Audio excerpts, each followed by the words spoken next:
As the fires continue to rage, as farms burn, as crops ignite, we see a group standing over the bodies of a small war band.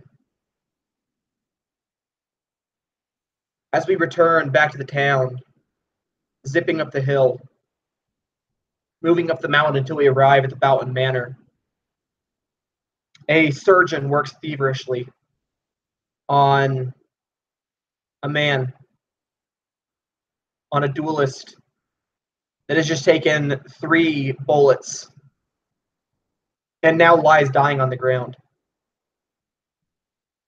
The surgeon shouts for his aide to go and fetch towels and gauze and gut to sew the wound.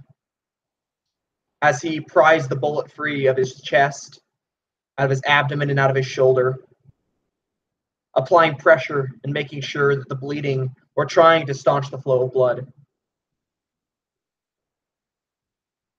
Hiram,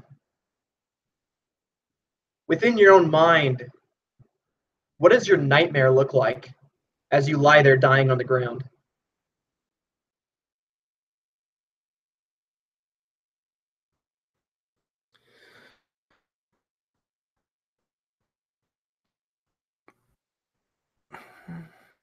Hiram's never been a man of religion. Never really given much thought to pretty much anything other than surviving for the next day. Really, his nightmare is just that it's over, that there will be nothing on the other side, and that this is how he goes, of all the ways, of all the times he's skirted death, all the times that he's entered a duel where he knew that death was waiting for him. He died attempting to stop a thief, something that he's been called more than once. And he just kind of smiles to himself and then wrenches with pain as that bullet from the shoulder is removed. From the doctor's point of view, he's probably giving into like hysterics at this point.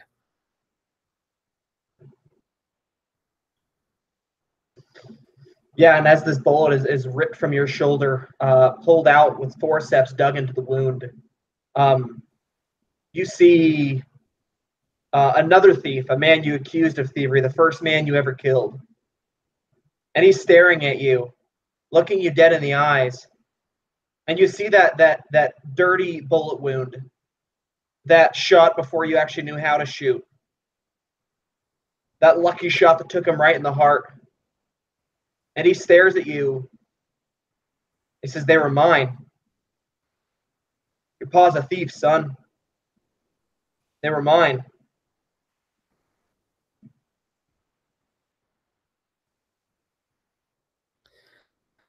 Like halfway between these like heaved kind of laughter and like heavy breathing, Hiram just kind of, I know now. God, why couldn't I figure it out sooner?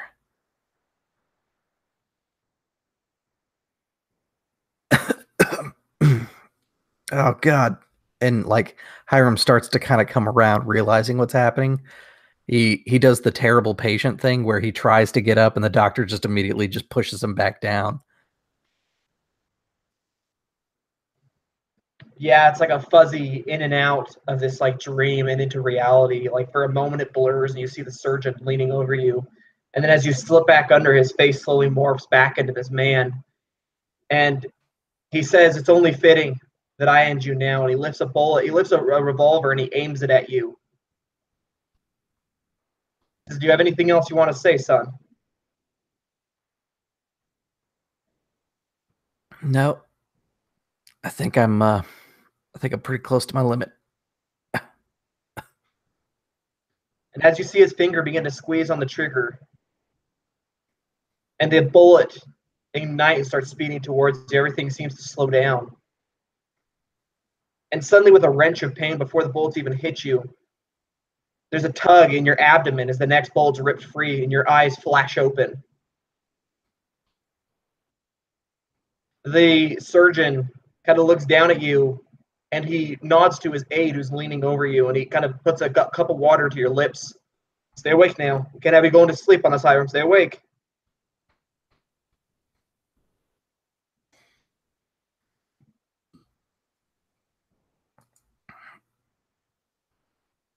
Yeah, okay. Oh. And Hiram kind of starts to like move again and is immediately pinned back in. I imagine that that it's pretty much going to be like this the whole time. Is they're going to pull Hiram out of his delusion, and then Hiram's going to be okay and be like, yeah, it's great, and then he's going to slip right back into it for some time. Yeah, and as this procedure continues, as they desperately try to save your life, we move back down onto the farm. The fires have been put out for the most part. A large section of the northeastern fields have been burned out, and the bodies have been gathered. You see before you, Lance, and oh my goodness, Wyatt. No, not Wyatt. What is it? It starts with a W. It's Wesley. So you see before you, they've kind of gathered up all these bodies. Nobody's left as you've requested, Lance. They're all just kind of standing around, all these men. Some of them gathered protectively around Marcellus. They've covered him with this old, worn, just linen sheet, just salvaged from the house, from the bed. They've kind of covered him and covered his face with it. And but nobody's left as you've requested. They're all just kind of standing there, waiting to see what happens. As you're kind of like surveying this group of people, there's probably about like 15 men. You roll me a perception check. You too, Wesley.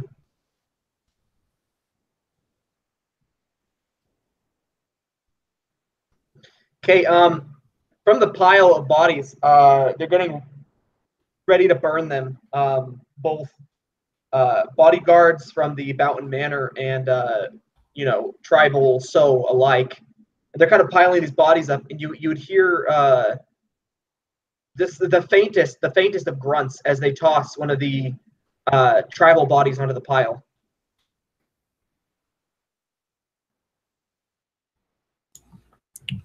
Do I see who it is, or is it too far away? No, you can see. I mean, you kind of have to peek around the guy who just tossed him on there, but it was the one that was called Long Spear.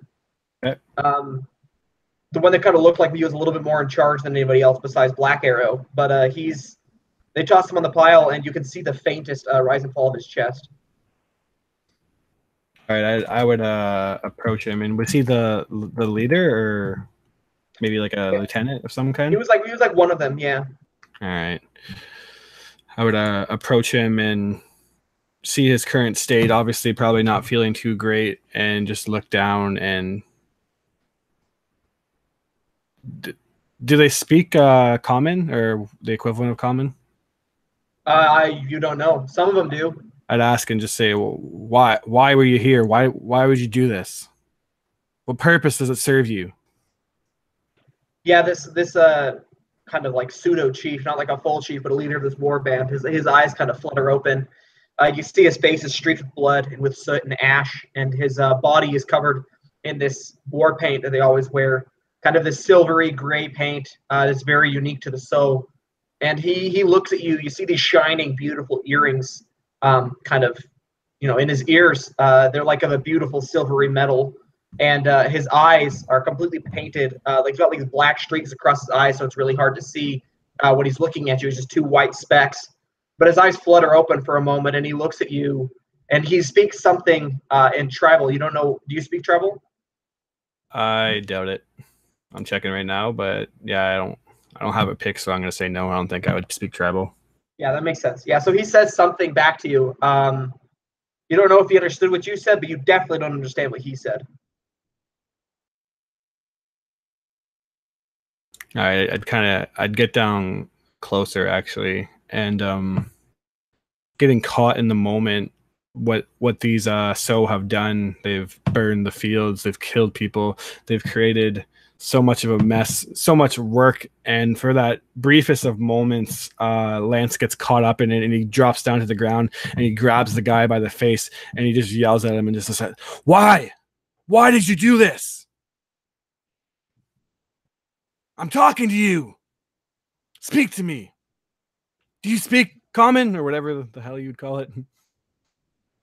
Yeah, he starts to respond again in tribal, and you see from this wrenching action you've done, you've disturbed his wounds like quite heavily, so he kind of grunts in pain.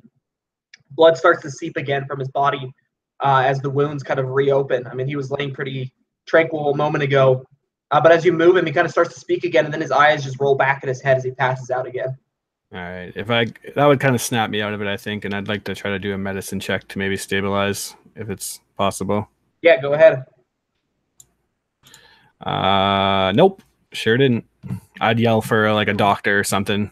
We need this man alive. Someone will be able to talk to him. We'll be able to get answers. Anyone. Yeah, so a couple of guys come running over. Okay. Yeah, one of them, he kind of kneels down and like starts like inspecting the wound, and you see him kind of like poking at the wounds, and he kind of just shakes his head. I mean, I'll do what I can. And does anyone have any alcohol? Anything? Got to keep him awake. And you might not understand like what he means by keeping him awake with alcohol, because that's like puts everyone to sleep basically. But when somebody comes up with like a small like a side flask, he opens it and pours it over the guy's wounds. And the guy, his eyes snap open. He screams in pain as the alcohol burns against his wound. And he forces him to drink some water. And before he goes to work, trying to like do what he can. His work is very shoddy. He's not trained like at all. You can tell. What he's doing, he basically probably knows from survival like a small amount. You see, he's got some furs kind of like at his belt, and I mean, like he looks like maybe a fur trapper, so maybe he knows a little bit about this. But he sutures the wound shut as best he can, or stitches, I guess, the wound shut as best he can before he looks at you and is like, "I've done all I can." I'd nod my head, and obviously this isn't the most pressing of issues, as there's so much more to go on. What's Wes doing, actually? Wes is lamenting the fall of old Jeb, if I remember correctly. In this battle, he's fallen bleeding out, and Wes has been kind of kneeling at him and was delivering justice to these tribal people who were coming at him from all sorts of directions. And so I guess in this aftermath, he's looking back between the silver gun in his hands and the dead body at his feet of old Jeb and all the bodies around him. He's stammering, he's nervous, he's sweating, he's scared, he's just completely in shock, unable to really process what's going on. So I imagine that this is kind of like the first time shit has like really hit the fan for Lance while on duty. So he's kind of like pacing back and forth, and he realizes that he's about to like unwind and lose it a bit, but he pulls himself back together and he takes a big deep breath, and he knows that what's going on with Marcella is going to be a whole shitstorm of things, even if he gets ahead of it. So he knows that he needs to get there. He calms himself down, he takes a breath, and he begins to walk by, and then he sees Wesley kind of losing it. And then as he looks at Wes and thinks back to what he's seen Wes holding in that fight, he again kind of storms up to Wes, and I grab you by the shirt and I say, we're going to be talking later. You best believe it. You got some questions to be answering. But for now, go get the sheriff. Is the sheriff here? And I think that like as you pick him up and like start yelling at him, I think he vomits. I imagine just from the stress of this all. Like, God damn it! Come on, man, pull yourself together. Like he's just Wes. Look at me, Wes. Wes, pale in face. Come on, boy. I need you to focus here. I know it's a lot. Sir. Mr. Lance, Sheriff, sir. He starts crying. He's weeping. Sheriff Wayne Johnson. You know that man? I know you do. You know the sheriff's office, boy? I need you to man up right now, like I know you're capable of, and walk on over there at a pretty brisk pace. Get the sheriff. Things are real bad right now, and they're only about to get a whole lot worse tonight. I need you to help me right now. Can you do that? Yes, Mr. Sheriff Lance, Deputy Sir. Perfect. And he's about the only one I trust right now, as I was like fighting beside him. Everybody else could have potentially, what was it, shot Marcella? Or was it stabbed? Marcellus was shot in the back of the head. All right. So then I'll approach over to there, but you can resolve anything else that you need to before I do. So you're sending him to get the sheriff. You're going to approach Marcellus's body after he leaves. Am I understanding that correctly? Yeah, I want to see if there's any other signs or if anyone's seen anything. Or like a bullet maybe. Some kind of lead. Yeah. Okay, go ahead and give me an investigation check. Yeah, he wants to loot the body, exactly. Yeah. Does he have any like magic rings of +5 on him? Not in Providence, baby. Go right. ahead and give me investigation on Marcellus's body. 17, good sir. Yeah, you're like looking at the body, kind of like you pull the sheet back, you see the glassy-eyed stare, the back of the head. It's been practically like jellied, basically, almost from the shot. So you know it was almost point blank. Probably a big gun too, then. Like yeah, a revolver or something. That's what I was gonna say. Roll me medicine. You might be able to determine what kind of gun it was. Oh, a medicine check, huh? 15. 15. You know it was not a handgun. The wound is far too big, and the bullet ricocheted far too much to be just a handgun. Yeah. So I'm kind of sweating at this point, and my long hair has kind of come like greasily in front of my face. I wrap it back and kind of like tuck it in behind and just deep breath, curse under my breath. Just like, anyone see what happened here? Come on. Someone had to see what happened. A man doesn't get his head blown out and no one notice. You see a couple of the guys kind of like shift nervously, and they look between one another, and they're like, Marcellus was more of a commander than a fighter. He generally always stayed in the back. I don't know what to tell you, Sheriff. I mean, there were so many gunshots going on. Everything was happening at once.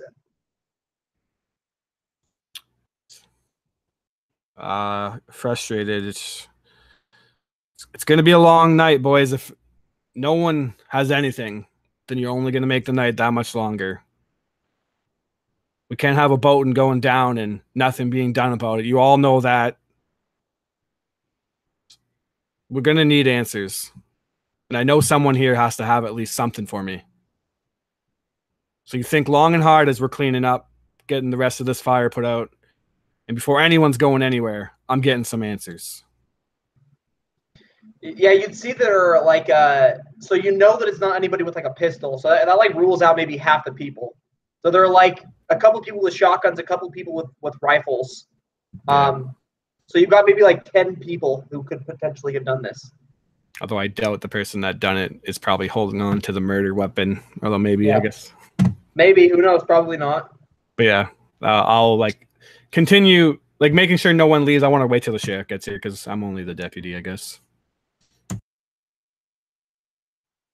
Yeah, so as you kind of like overlook the rest of the cleaning going on, roll me another perception. Roll me a perception check. 13 this time. Yeah, you see something glinting kind of off to the field to your right as you're kind of like overseeing the burning of the bodies, etc. All right, like a small glinting or like something metallic sitting out in the field. Okay, I do want to say that I kind of missed it first and foremost, but I can't remember if we stabilized Matoska, but I would have definitely. You stabilized him. Okay, then yeah, I will see if anyone's kind of watching me, noticing, seeing what I'm doing, and if no one's really paying attention, I'll go make my way over there. Yeah, so you kind of walk over out into the field towards this object, something, and you lean down, you pick it up, and it's a nice bolt action rifle. Okay. Interesting. And you said that I know that a revolver did it, or just something No, like a you know revolver that it or wasn't a bigger? revolver. Okay. So something bigger. Gotcha. Yeah. All right. Any unique markings on this said rifle to establish maybe that it belonged to, like any kind of signs on it that I would know anything about it? Besides the fact that it's a James and Son rifle, which is it's a big gun company that makes a lot of like higher end weapons, this is something that like somebody would probably, it's like maybe prized, like a good hunting rifle. Okay. So it's well kept. All right. I don't really know if there's anything else I could discern from it, you think, or no?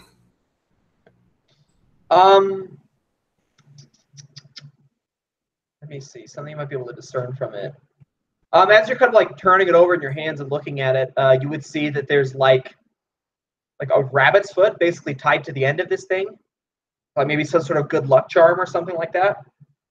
All right. Doesn't look familiar to me though, right? Like it's not like a ornate weapon like Hiram carries or something like that. That's kind of like or like I guess Wesley is more appropriate. Yeah, it might be. It's not like a special weapon like what Wesley has, but like it's definitely some sort of a prized possession that somebody would have. Okay, then yeah, I'll grab it. Could be a murder weapon. Could be just something that got dropped in the fight. There's no bodies around it. Nope, no bodies around it. Seems strange that someone would get rid of that. So I'll grab it and show it to the sheriff when he gets here. Okay, so we're gonna go to Wesley. You run into town through the northern gate, kind of turning down the road and running towards the sheriff's station. It's dark. It's late at night. You see some people kind of milling about in the streets, looking off in the distance where the fire was, where the smoke's rising up in the air. You also notice that there seems to be some sort of a commotion up at the mansion too, up at Bouton Manor. There are shouts coming from up on the hill, and you see that at like the very end of the road where the sheriff's station is, there's a light on in the window. So the sheriff is definitely there right now. As you run up, approaching this building, I want you to roll me a perception check. Yeah, a total of 2. Yeah, so you come running into the station through the door. I mean, you're just listening. I imagine you're some like kind of like in hysteria. So you're not like trying to be like, you're just kind of running, like you're just doing what you're told. So you bust into the sheriff's office in the back of the station, and you see him standing there talking with a man, another peacekeeper, who kind of turns and looks at you in surprise as you burst into the room. I'm panting, Mr. Sheriff, sir, there's been one of them commotion out on the and he's like hacking up and coughing because of the dry of his lungs and his throat. Mr. Sheriff, sir, one of them fires, the fire and a bunch of attacks. He's like straggling and trying to clamber for words here. Yeah. Wayne would kind of walk up and put a hand on your shoulder, like, calm down, and he'd grab like a cup of water for you and just like drink this and then speak. There's been an attack out in the field up there. Them funny tall people, them speaker funnies peoples. Lots of fire, many dead. Go ahead. I don't really saw much of what went on. I was scared, Mr. Sheriff, sir. Deputy Lance sent me to get you. I'm sure it's something very important that's got me real frightened. Yeah, and he would just kind of nod. All right, I'm coming. Carson, I'm going to need you to hold on for a minute. We'll have this conversation later. And the man, Carson, the peacekeeper, he would kind of look at you for a second. Do you think you would have had the presence of mind to put away the gun before coming here? Or I'm pretty sure he wouldn't be running with it. I don't think he'd be running with it, so I'm pretty sure he would have put it away. Yeah. Okay. Yeah, so this man, Carson, kind of looks at you and just kind of nods and gives like a weak smile, like a worried smile, and like steps out of the office, leaving. The sheriff will kind of step out after you, And we'll take horses. It'll be faster that way. And he kind of walks around back behind the sheriff's office and pulls up the. He gets a couple horses, and you guys ride back out to the field. Is there anything you wanted to do or tell the sheriff before you go, or do anything? No. Just kind of like relay to him, to the best of his knowledge of what happened. Of course, filtered through the colorful world that Wesley sees. Yeah, for sure. So you guys take the horses then, make your way back out to the farm. You guys would arrive there much faster than it took you to run, obviously. So you guys gotta like, as you're inspecting the body and finding this rifle, as soon as you pick up this rifle, Lance, you hear the sound of horses approaching, and these two ride up, and Wayne hops down off of his black stallion and walks towards you. Deputy, what's going on? What happened? So much. The Stow attacked, burned the fields, and then to make matters worse, I'd kind of start walking him over and show him Marcellus. Yeah, he would look down on Marcellus and just like, and he just kind of like lower his head and just start shaking his head. Kind of like pull him back aside after he's seen it and whisper to him that I don't think it was the Stow. I think it was someone around here, shot to the back of the head. The Stow were in front of me. I found this. I'd show him the rifle. Recognize it? You kind of take it from your hands and like kind of turn it over, like look at it, sight down the barrel, kind of like checking like the make and like how good it is. And he would kind of take a hand and like it's kind of muddy. It was thrown out into the field, so he kind of like cleans some dirt off of it. And you hear him just like under his breath, damn, they scratched the number off. We can't trace this back to whoever might have bought it. Have you questioned any of the potential witnesses? Obviously done the base work, but it's been a bit of a mess. The fires were burned. We needed to put things out. No one seems to be coming forth with anything. Apparently no one's seen nothing somehow. I guess the worrying about defending, but it's hard to believe that a gun of that caliber shoot a man in the back of the head and no one notices. He would kind of just like frown and like look over the group and just like slowly nod.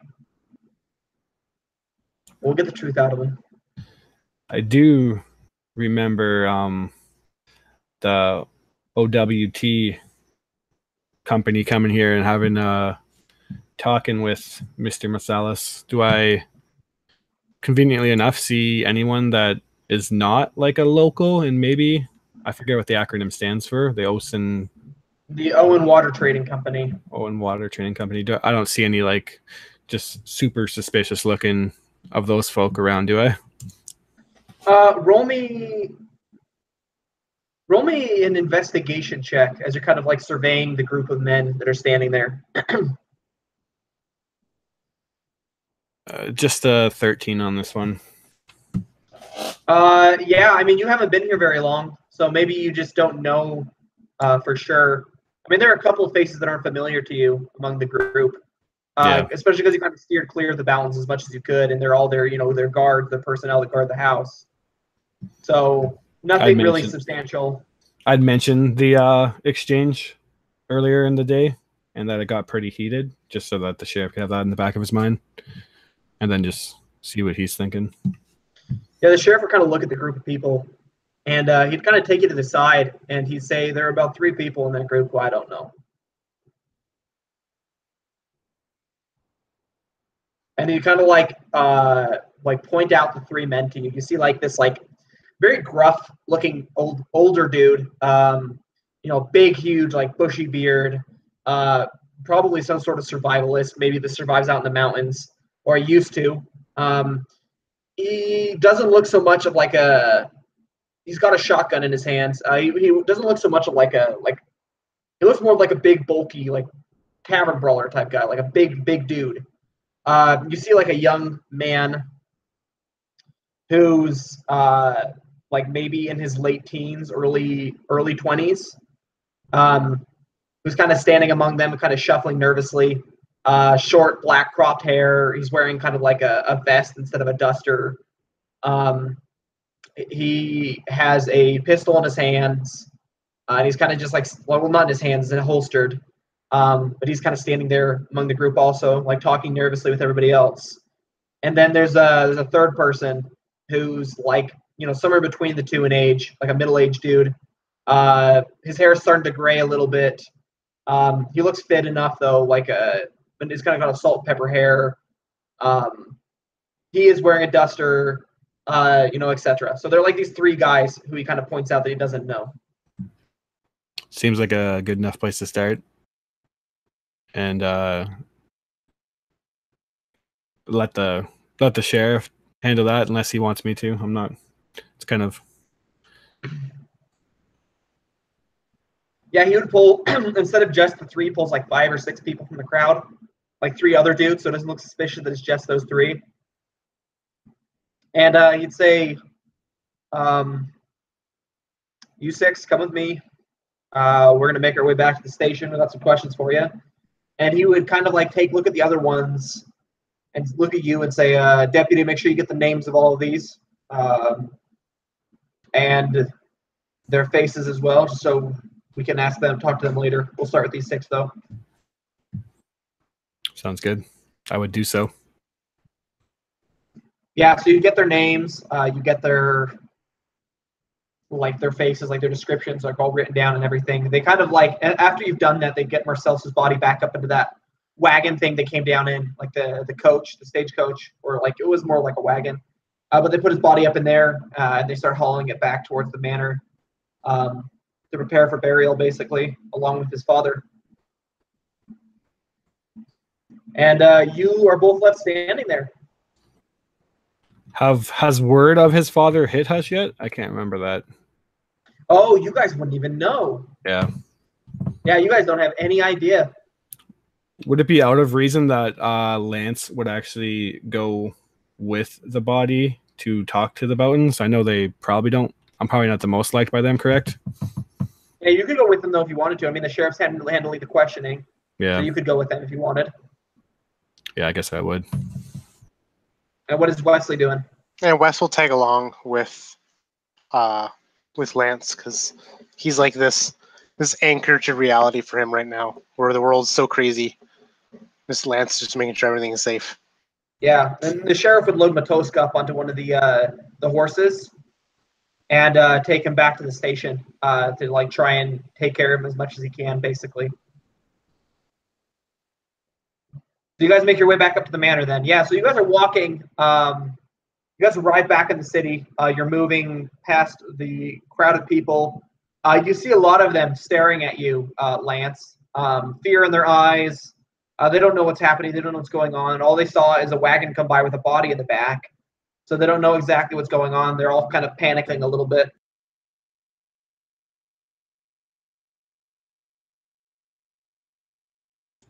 I would just be heading to the front gate, and then if they let us through that, obviously just wishing to speak to. It was Dennis, who is the kind of head figure that I would know of the house. So the new head of the house, also Randall. Randall's the dad. Okay, yeah, so that's who I'd be looking for, obviously, because I don't know better. Yeah, you would know that Randall's bedridden from sickness. So you don't think he'd be down here with all the kerfuffle going on. But you could request to see him if you wanted to. Whoever just handles their business then. Like who would be appropriate for me to speak to about Marcellus? Well, as you're approaching the manor, you can hear shouts coming from the manor still too. People running about. It looks like something happened here also. People are on high alert.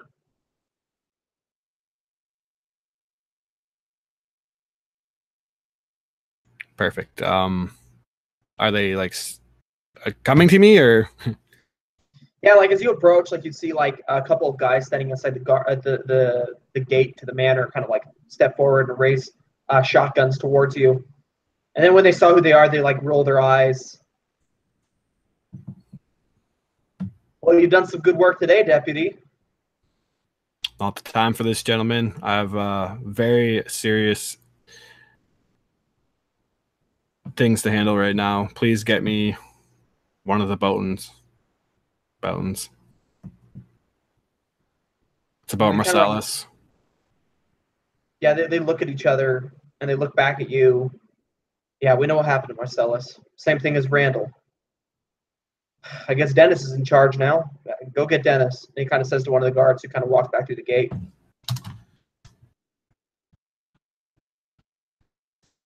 That seemed weird to me that they would already know, because like I told everyone to stay. Wait, but they put him in a wagon. They went back with you. Okay. Remember? Yeah. So the wagon would have been faster than you guys, so they would have seen the wagon come in. Right. Sorry, I thought I was with the wagon. I imagine you're probably trailing behind it because they are, pulling it with horses and stuff.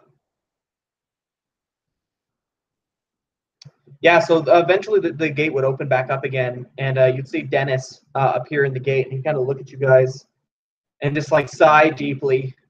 Come on in, Deputy. I'd walk up to him and hold out my hand to shake it. If he doesn't or does not, I would just look at him and say, "I'm sorry, Dennis." And he'd like look at your hand that you're extending towards him and begrudgingly take it and just like shake it. You can see that, I mean, it's a good gesture and he appreciates it, but you've been spending far too much time trying to nail his family for him to like just forget it like that from one good gesture. So he kind of just begrudgingly takes your hand, just like, come on. Understandable. And he'd look at Wesley and be like, he with you? Yes. Tagging along. And he kind of just like shrug and just like walk through the gate. So what happened here, Dennis? Did the cell come here too? It looks like everything's in high alert. Everyone's on the defensive right now. Don't know for sure what happened. We haven't gotten Hiram awake yet. And then obviously I'd ask about Hiram. Took 3 bullets trying to stop something. He just told me that he heard someone upstairs. He went to investigate, heard the gunshots, came up, found him on the floor bleeding out. I think they were coming, I don't know, for one of us.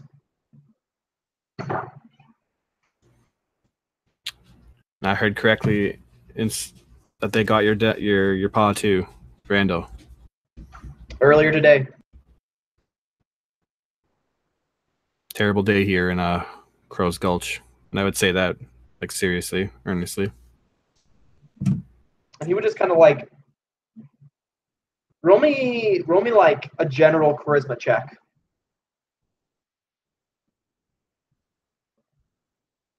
$14. He would like round on you as you say this, and then he'd look at you and like see kind of sincerity, and his frown would kind of just deepen, and he would like just kind of shake his head. Yeah, terrible day, and turn around and walk back. Keep walking up to the manor. Tell him that I obviously have questions, and I'd like to see Hiram if he's awake. Yeah, and he would kind of he would nod, and he'd say, "Well, we have questions for Hiram too." But yeah, you can ask questions when he wakes up. He should be coming around soon. The surgeon says. And managed to stabilize him, so he's not in danger of dying.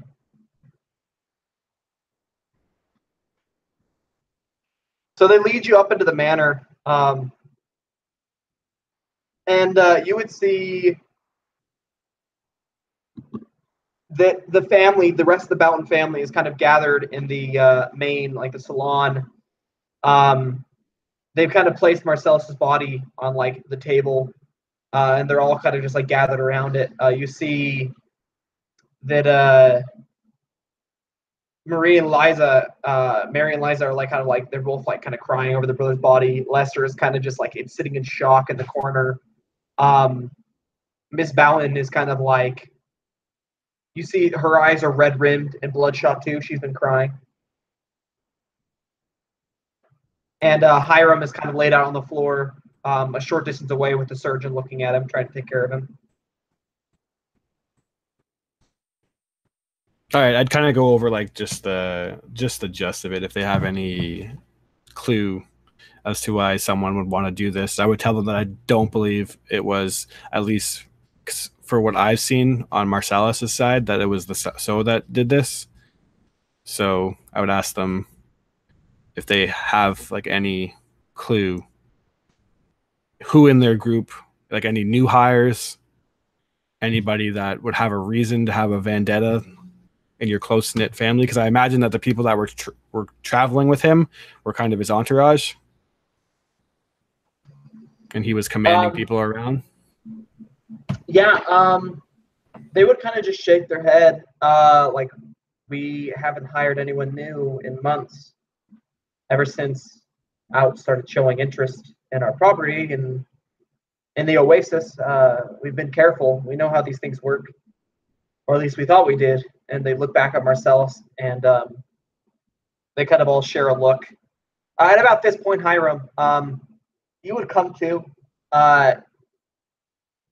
Your eyes kind of open. Yeah. So, I mean, they'd give you that short description, too, like the deep green eyes, black steel, etched in gold gun, and he was left-handed, the shooter. So they'd share that, what information they got from you that Dennis had. Additionally, and as they kind of like, as you're talking about all this going down, they kind of wake you up with like, they put like a weird concoction of herbs, basically, which they start burning and smoke beneath your nose. And it wakes you up, Hiram. You're in pain. You're hurting all over, and you're awake now.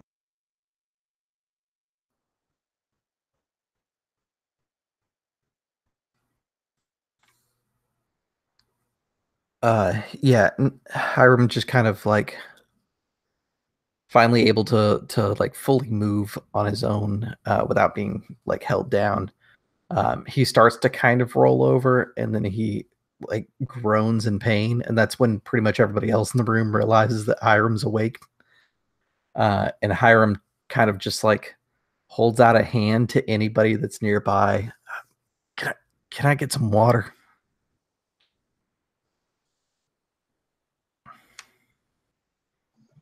Yeah, you see the surgeon reach up and grab you a cup off the table and like lower it down to you. Yeah, Hiram takes a big long drink off of it and takes in like half the glass, and then he sets it down and kind of props himself up a little bit on like his jacket that's been all bundled up, and he takes a look around the room. So what happened? God, that hurts.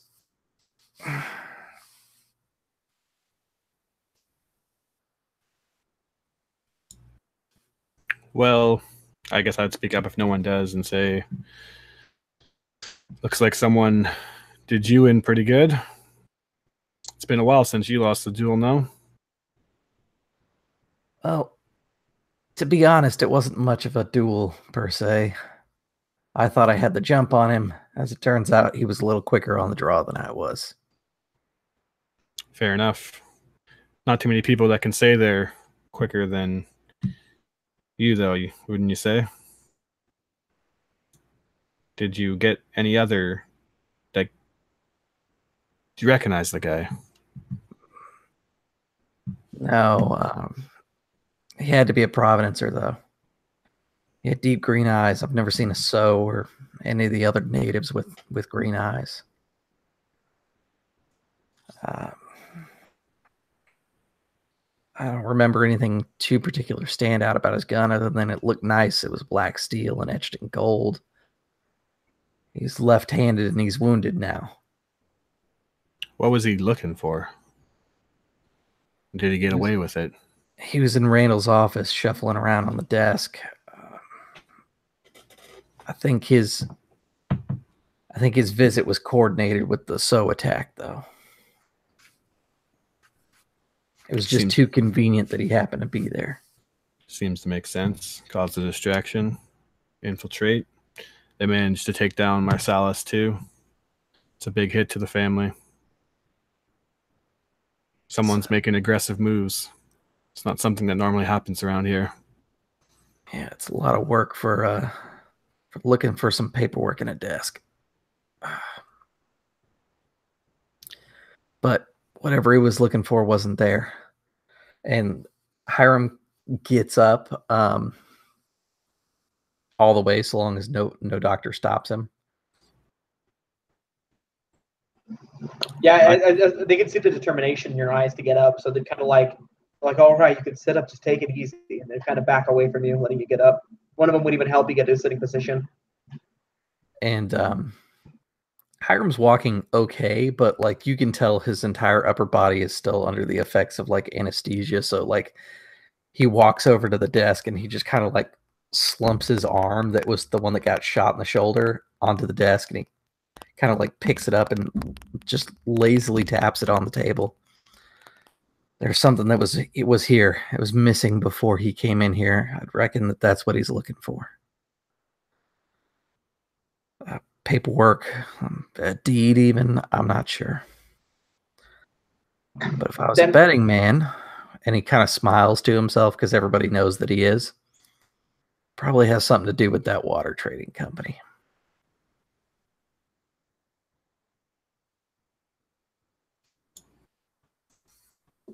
I would ask Dennis if he would know like what his father was keeping here, like what's missing.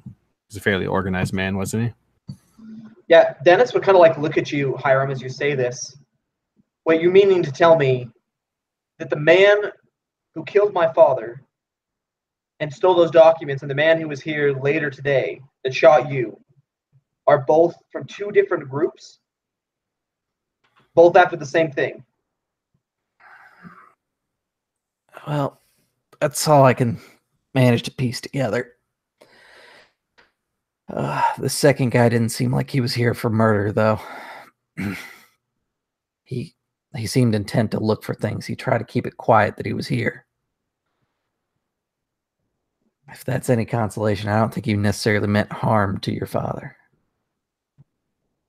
Plenty of harm to your family, though, because whatever's on that paper must be pretty important.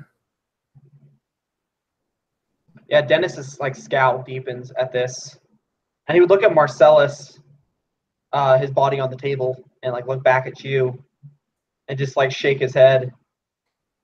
And he'd look over at his sister, Eliza. Elle, who came to visit Pa today? And she'll kind of like start like naming a couple people. Lawrence Pickering was here, looking to buy up some land.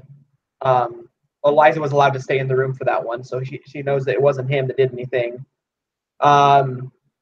She would like mention like Virgil, that one shop owner he bought all the silver from, was looking to renew his loan and like to pay off a small amount of it, maybe get an extension. She said that he had a private conversation with Carson, which was the last time she saw him alive.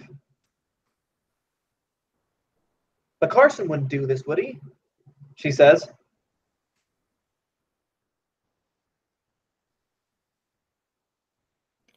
And Carson was the guy from the military. Is that right? Yeah, he was the peacekeeper commander of Smokeholm. That like one of the three sons of Providence. That big like fort on the northern edge of Providence.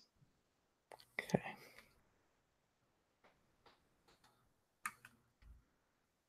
And Hiram's choosing not to say anything, but he kind of quickly glances at the deputy. It's not exactly uncommon knowledge that occasionally peacekeepers are corrupt and will do things like this, but Hiram doesn't want to voice it. If he catches you kind of like in the corner of his eyes, he would say, no, a peacekeeper wouldn't kill a man in cold blood, at least not Carson. I'm inclined to agree. Carson was a lot of things, but I don't think he was a murderer. You guys would know Carson, Commander Carson, to be a fair man, a man of justice, as the people call him. He doesn't like it's like, I mean, obviously you never fully know, but he does. It said that he doesn't do deals under the table. That he's like, he's a man of the law, basically, of the law and born of the law. So, but who people are on the outside, who they are secretly, are two very different things.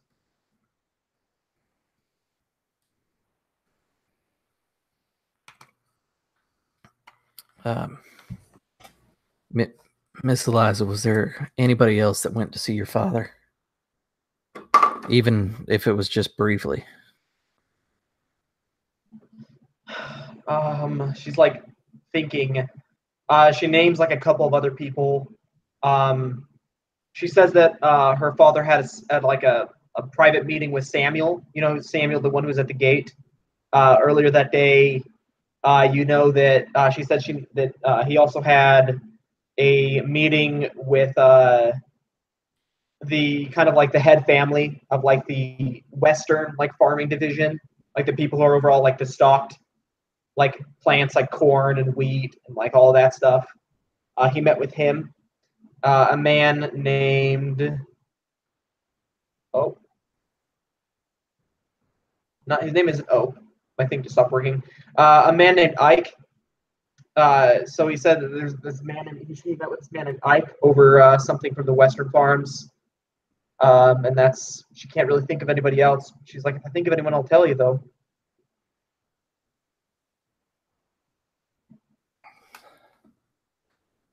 Thank you, Miss L.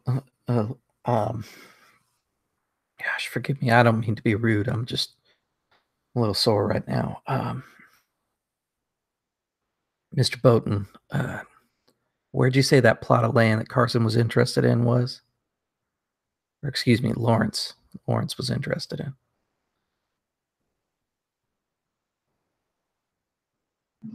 It was a northwestern plot.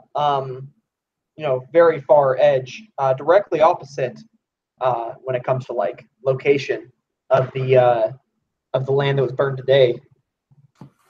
Okay. Do we have any papers documenting the farms that Ike was interested in the western territories? I mean, that's at least some sort of connection. Well, Ike, I don't know exactly what they were talking about. Dad mentioned it briefly earlier today that he was meeting with Ike about something. And he kind of like sits there thinking for a second. Something about a potential, like an additional, like a well needing to be dug. That if they found more water out there somewhere, make it easier to haul. If I recall, it was actually in the northwestern sector, the one that he was going to sell to Lawrence, or might sell to Lawrence.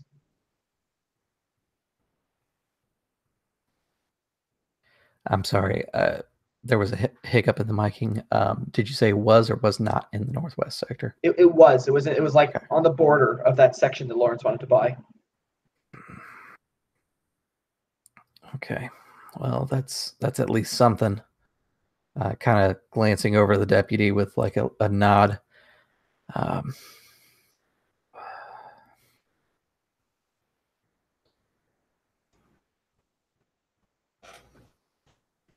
I would look to Hiram and Wes and just say, Hiram, you, no offense, look like shit right now. Maybe I should get you to an actual doctor and take a look at you. Wouldn't want you getting sick or anything from that wound.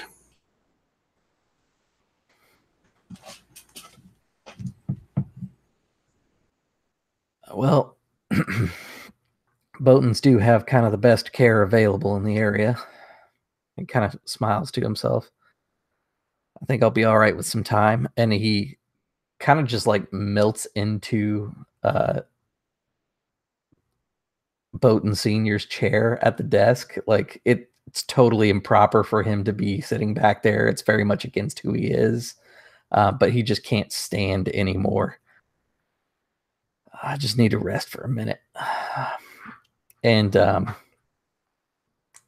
it's something about being this close to death that like there's a little bit of the edge that he keeps up with the Boutons that's kind of removed, and he just starts opening drawers on the desk. seeing Yeah, if so there's this any one's other clues.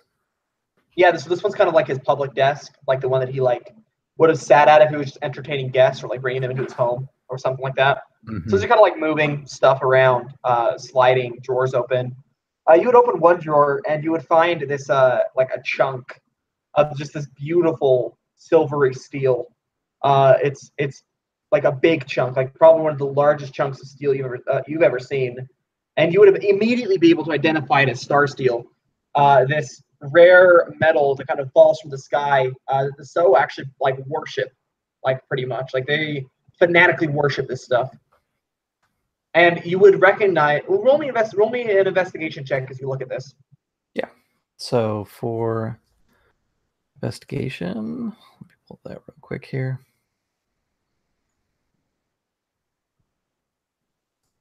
Oops. There we go. 26. That's a crit.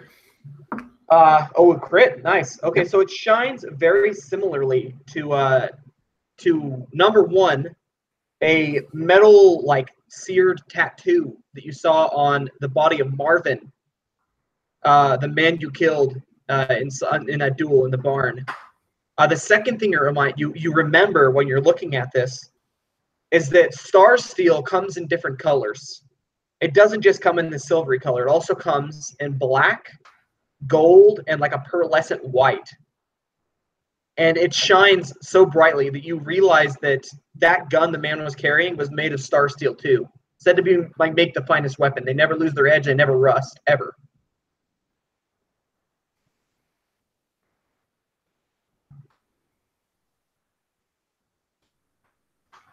Well, sir, that sure is shiny.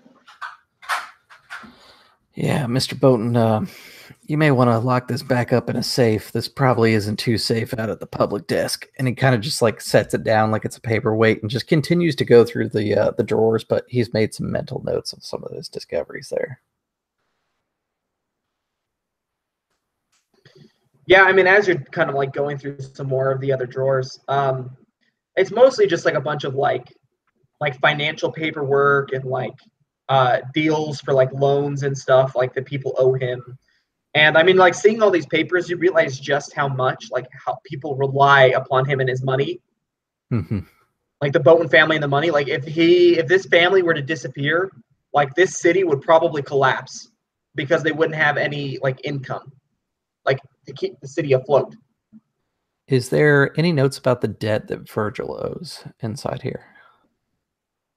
Yeah, as you're kind of digging around, you would find a sealed loan. Well, actually, the seal's been broken, but you find an envelope that has the details of Virgil's loan inside of it. You see that he borrowed like somewhere near maybe like 3,000 as like a starting up fee for his like general store. To buy the building itself, to build the building, and to buy goods for the building to sell. And you see that it's maybe halfway paid off, and he's already had like 2 extensions.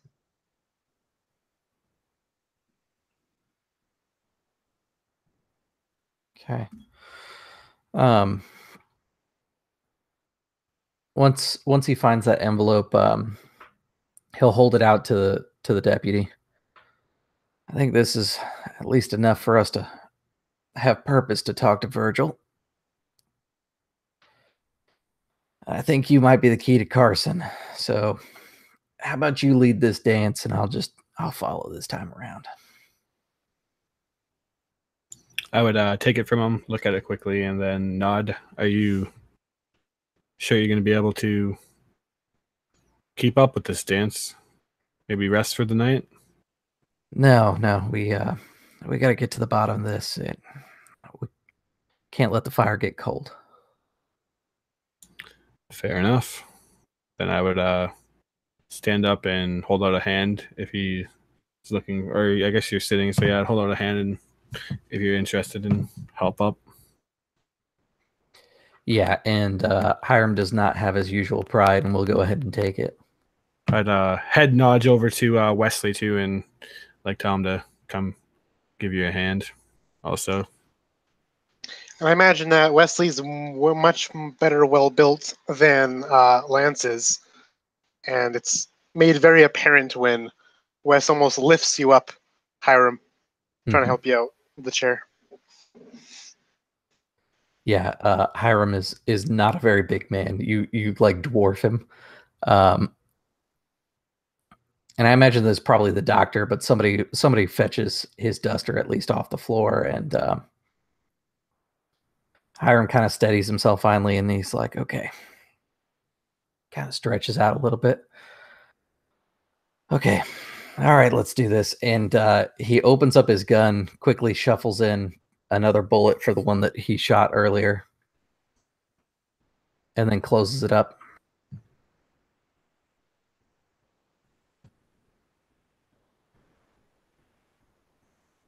I would let Hiram and Wes kind of go out first, and then stand once more with Dennis and just say that if there's anything else that comes up, please reach out to me. I know that me and your family necessarily haven't seen eye to eye all this time, but you got to know that one thing I don't stand for, regardless, is just cold blood murder. Whoever did this to your family has broken the law, and I will make sure that I see that they are, at the very least, behind bars.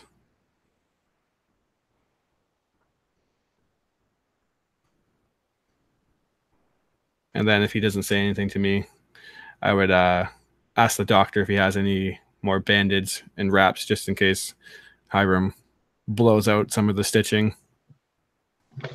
Yeah, he'd give you some gauze and stuff, like something you can use to seal up the wound if it were to start bleeding again. And you were saying that to Dennis? Yes. Yeah, Dennis would look at you and say, look, deputy, like I know my family and you, we've had our differences. I know that you stand for something different than we do.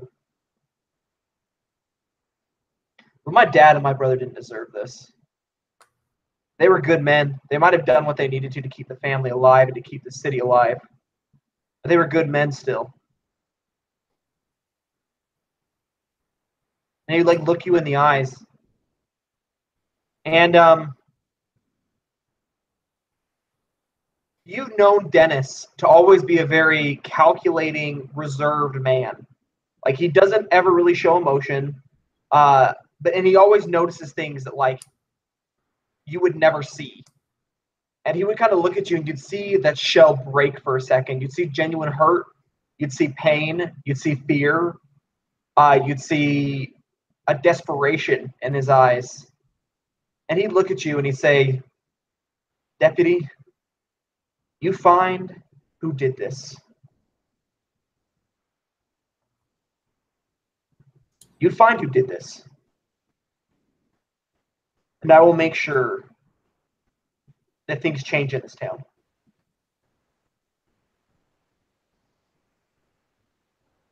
I'll nod, put my hand on his shoulders.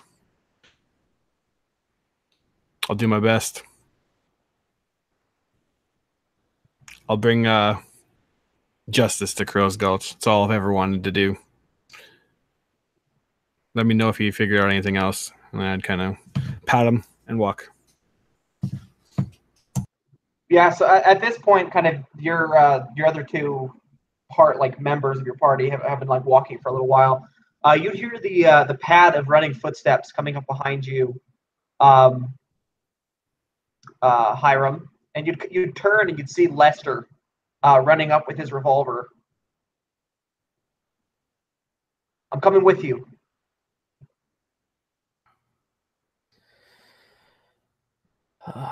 Lester, I know you're young, but I'm pretty sure I told you this before, but when there's an attack, you circle the wagons. Your place is here. You got a sister and a brother to worry about. You're the best shot in the house.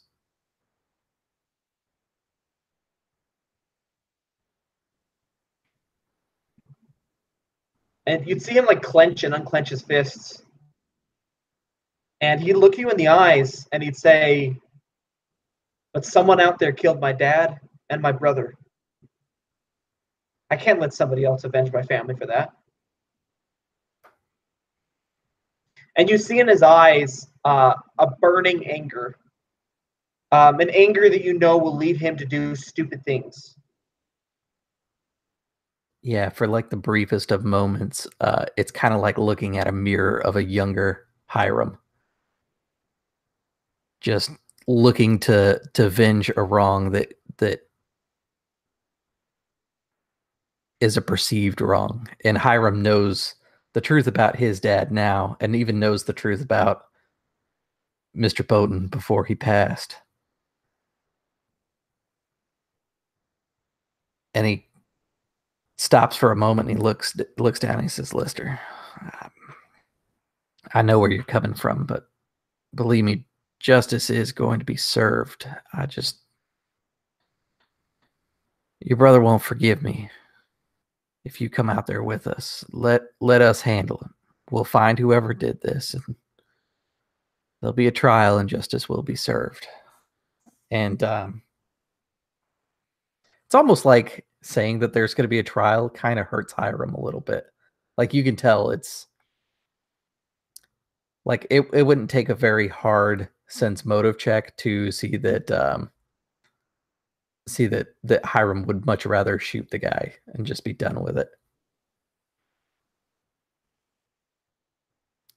Sorry, insight, because we're on 5th edition.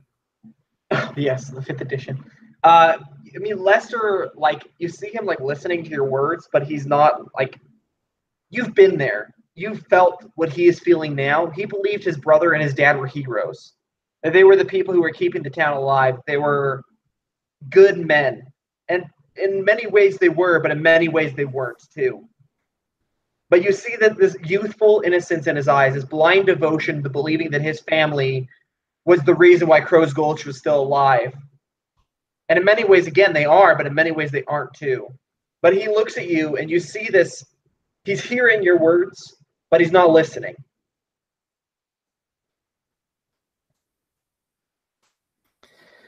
Yeah, and Hiram knows what happens next. That Lester's gotta say okay. That Lester's gonna stay back. And then as soon as Hiram's out of distance, Lester's going to go again on his own. As kind of like a last-ditch effort to try and keep Lester safe, he goes, all right, fine. But you stay close. And you listen to the deputy. This is his show.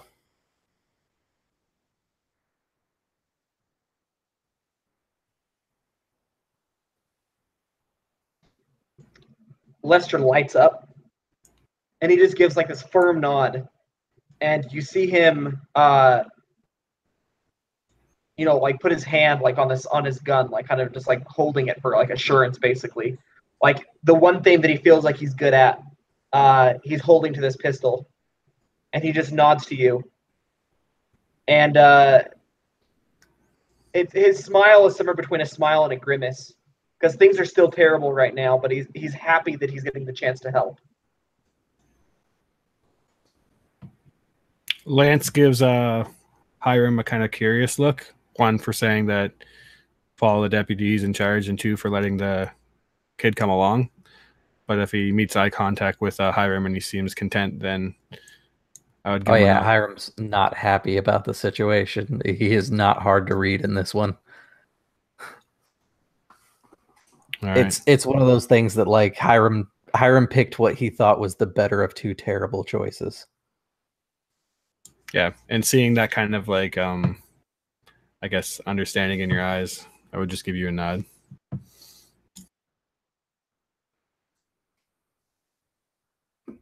And then obviously we're heading to who is it again? Virgil?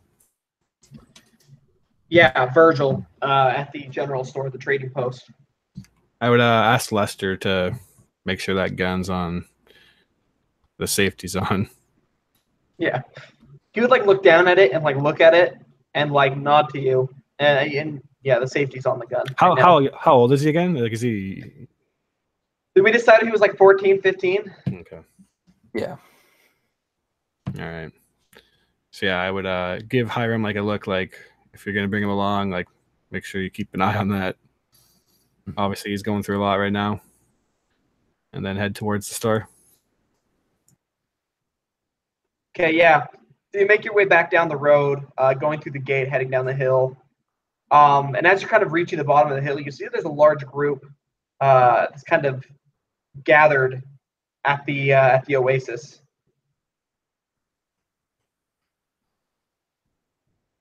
And they're talking in like quiet, like anxious tones.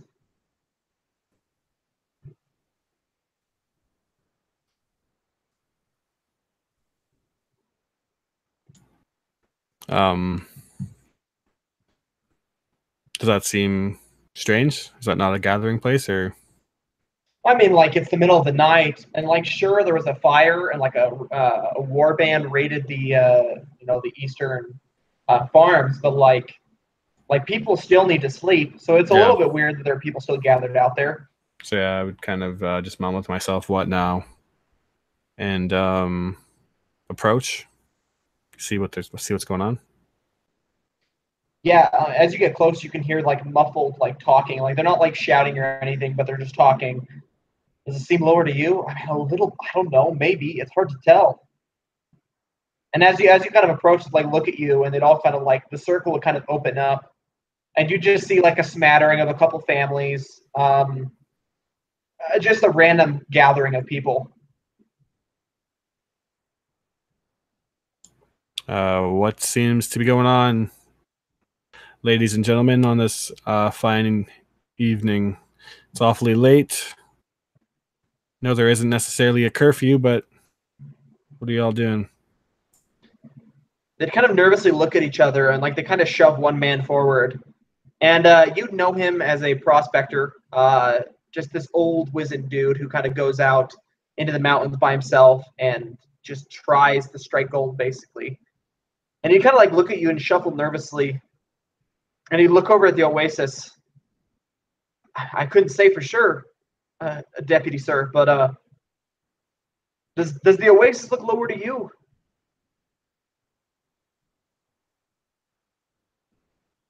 Does it?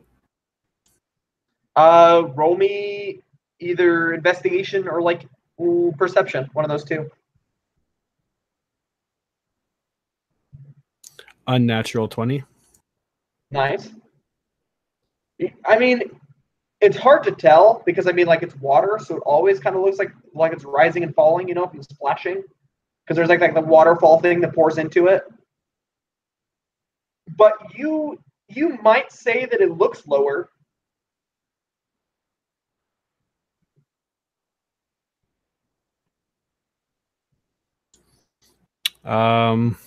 Look to him and say, maybe it does. Definitely not enough to be all gathered out here in the middle of the night and worrying about it. Don't you all got work to do in the morning? Maybe it's time we shut this down. It's an omen, I'm telling you, it's important. I don't know if I can handle any more omens. What kind of omen do you think it is? Well, I mean, think about it. 2 of the Boutons dead, the oldest and the father. The oasis drying up, a SO attack on the same night. Well, I wouldn't say the oasis is drying up, and clearly there's some individuals behind the attack on the Bouton, so maybe this is just another ploy to get everyone worried and on edge. City needs to band together at a time like this, and we ain't going to be doing it by standing out here making speculations on omens and SO attacks. Yeah, roll me a persuasion check. Not my best. Not a good roll.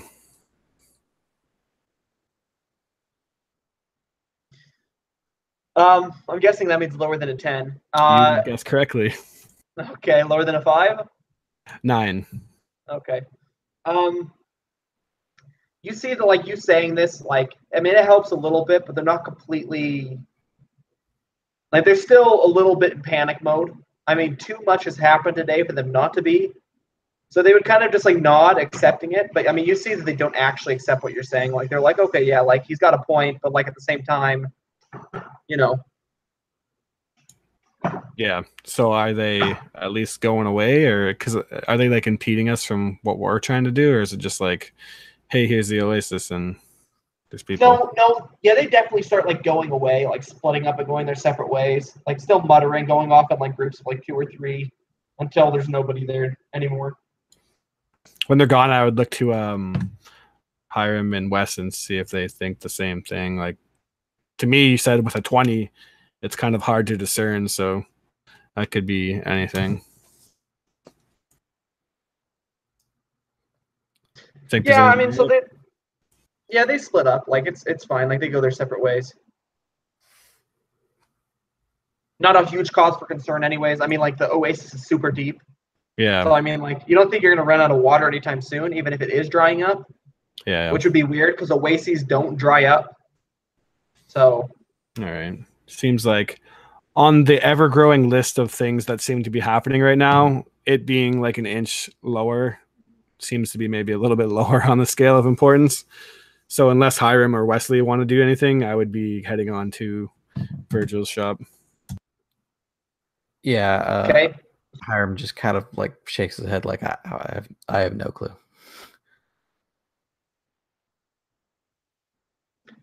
So you're continuing on to Virgil's shop then? Yep. I would before we get there, just look to Hiram and do you actually think that Virgil would do something like this?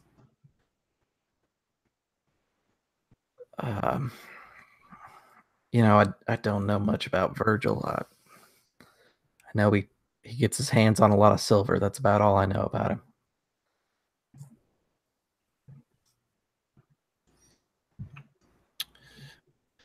I'd nod, and I'd say, I guess like we don't have very many leads to go on, but it would seem that like a shopkeeper who has been given all this money and 2-second chances, strange play to make an attempt on Randall's life, but it doesn't hurt asking.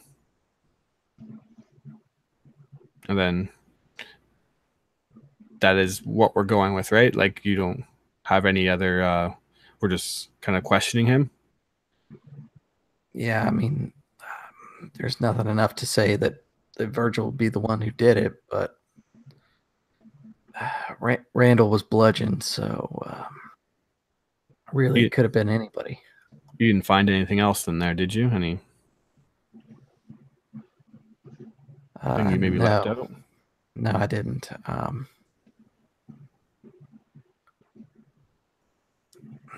God, I hate getting involved with this guy. Lawrence is another person we need to consider. Thought Lawrence is one of your good buddies. He's the one that came and talked to me after you said I was going to be met with somebody. Yeah, I wouldn't exactly call him a buddy, but I don't think many would. We're associates, but he's interested in that land over there and a new well being found on that land, or at least close to it, is perhaps enough reason for Lawrence to do something a little bit more foolish. All right, and I imagine like we're getting close to the store now, so like we're kind of cutting it up, and I would look to Hiram and be like, you know, Hiram, you're actually pretty good at this. If I wasn't, I probably would have been dead by now. But I'll take the compliment. You would have made a fine peacekeeper if you would have ended up on the other end of the law. I don't think I really had a chance. I think I was born to this.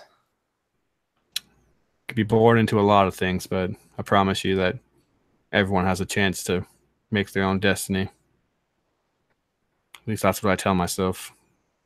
And I actually kind of like reach to my pocket, but don't pull anything out.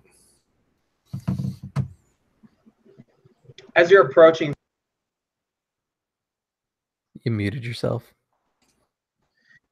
As you're approaching Virgil's shop, you hear a shout of anger, followed by like a muffled like voice like speaking, and you hear a very distinct voice that you know very, very well, Hiram.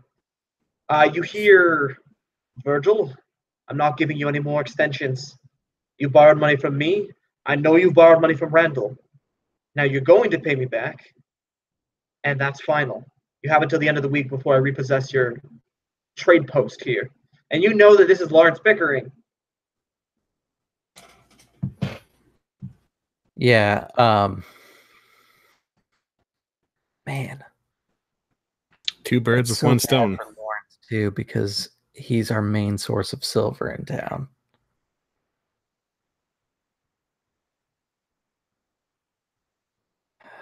All right. I guess it's time. And he kind of pulls his coat closed instead of like going in with his coat open, ready to draw. He is not in any shape to really push his limits on this one. But Hiram will step in, kind of intercepting Pickering right before he's about to step out the door. Yeah, his angry countenance immediately turns to a judgmental sneer. Evening, gentlemen. I think the deputy has a few questions for you. If you don't mind, Virgil, I think you've got a nice chair in the back. I think I'm going to pull that a little forward here. I've had a rough night. So and all. And you just hear like as like a chair gets drug across the floor. Yeah. As it screeches across the floor into the main room. Wood screeching across wood as he sets it out for you. It's like this old, ugly buckskin thing. It's more of like sticks banded together with leather. And as you sit down, it just screeches, but it holds you up fine enough. Yeah, and it's definitely one of those like hunting lodge style chairs. So it's unbelievably comfortable, but it just looks ugly as sin. Yeah, exactly. Like it's been broken in real well. So yeah, you take a seat on the on this old hunting lodge chair, basically. And Virgil looks worriedly between the three of you and Pickering, who is now staring daggers at you, Hiram. What is this about? You'll have to ask the deputy. I'm just here to be rounding out the posse for whatever good that is this evening. There's like clearly bullet wounds in his duster, like just blood stains. It looks terrible. Yeah, and he's like weighing this as he looks at you, and he looks to the other two. I believe you took some wounds also, right, Wesley? Yeah, you guys are all bloodied up, and he's just kind of like looking at the sad state of this posse, and he just shakes his head. The law does try, it seems, though it's questionable whether or not it succeeds. And he looks up at you, Lance. What is it, deputy? I don't have time for this. I'm a busy man. Well, I don't want to take up too much of your time then, Mr. Busy Man, but I don't know if you've heard, but two Boutons are dead. Randall and Marcellus. Now, Eliza happened to mention that you were one of the 4 people to last see Randall. Could you make some time in your busy schedule for something about that? He just kind of sighs. Am I a suspect in Randall's murder? Would appear that way. Seems that you were looking to buy some land, right? I'm always looking to buy some land, to buy a shop, to invest. It's what I do. I'm a banker. Money, and he kind of looks at the three of you carrying your weapons. He's not carrying anything besides, you know that he has a small pocket derringer that he carries around with him everywhere, though. But he doesn't carry around any revolvers or big fancy weapons. Money is my bullet. I'm a businessman, not a soldier, not a killer. What are you looking into the land for? To invest, to expand. I was thinking that maybe I could start my own small corporate conglomeration. I'm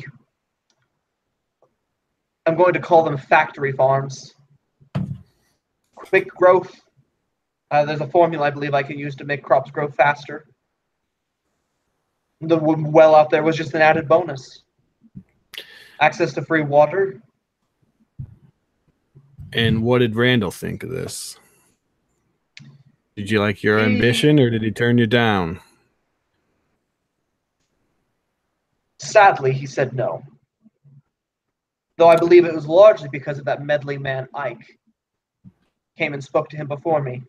Said that land, I believe he told him that land was important for them to survive off of, though nobody's growing anything on it right now. Something about crop rotations or something. So you and Ike are going after the same plot of land then? You could put it that way, yes, I suppose. And did that make you feel a bit upset when you couldn't necessarily have your way? I know you said that money is your bullets, but doesn't mean that you couldn't pick up a object and slam it against Randall's head. Listen very closely, Deputy. I was the second person to see him that day. I couldn't have done it. I wasn't even there when he did die. He died after I left.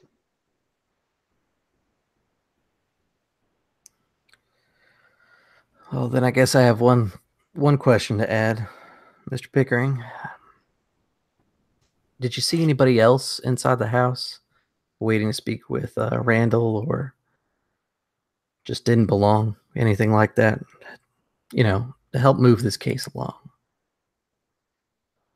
Oh, that peacekeeper fellow Carson met with him after me. He was waiting down in the salon when I first showed up. And he kind of like pauses for a second thinking. He was meeting with one of those ALF representatives before me. They had a bit of a fallout, if I recall correctly. Marcellus escorted him out of the manor.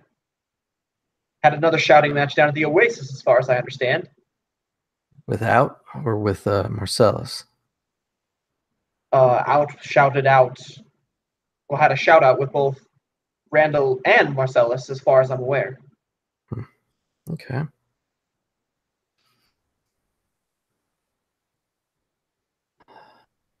sure you're familiar with Samuel, the boy that tends the gate on the Bouton ranch. Yes. Did you see him in the house at all?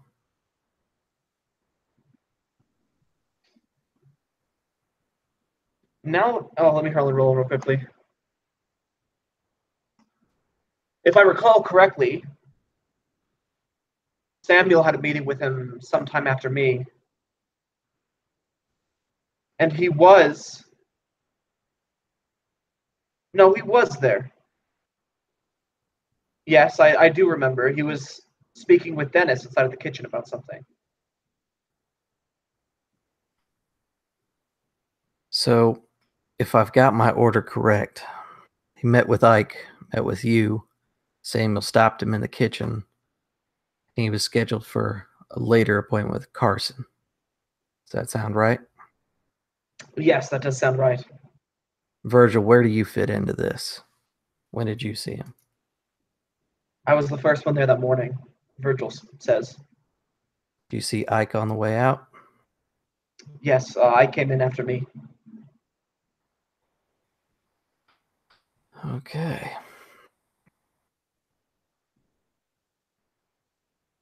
At least we got an order. That helps. Yeah, Virgil, you see him, tapping the bar nervously. Look, I was only there because I needed a loan extension. I would never kill Mr. Randall. Randall gave me my start. I would never do anything like that to him.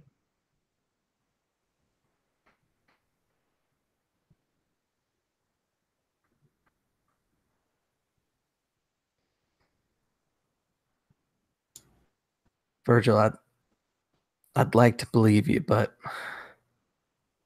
I've seen your loan. If anybody's got a reason to try and bury that, you do.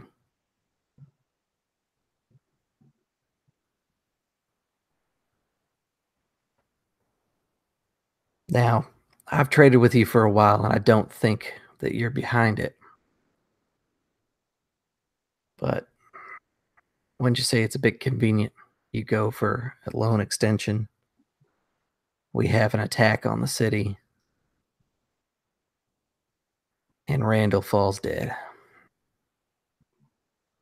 Is there anybody that might have it in for you, Virgil? Somebody that wants your name to be associated with all of this? His eyes would flick briefly to Lawrence, who just a second ago was telling him he was going to foreclose his shop.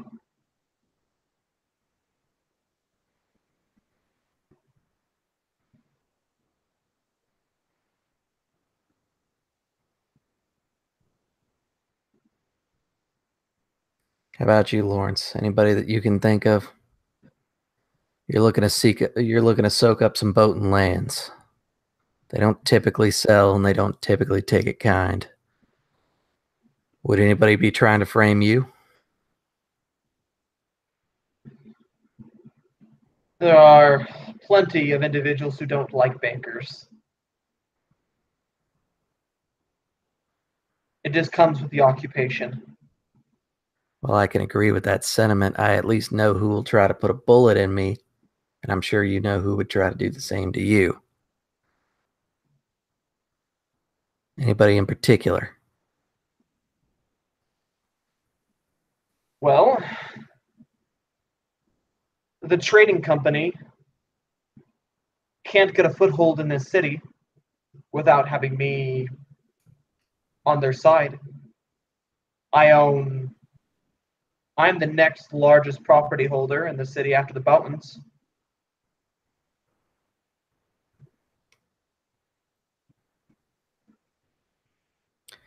So I imagine that I've been around Pickering long enough.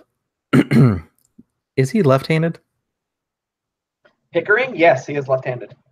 Okay.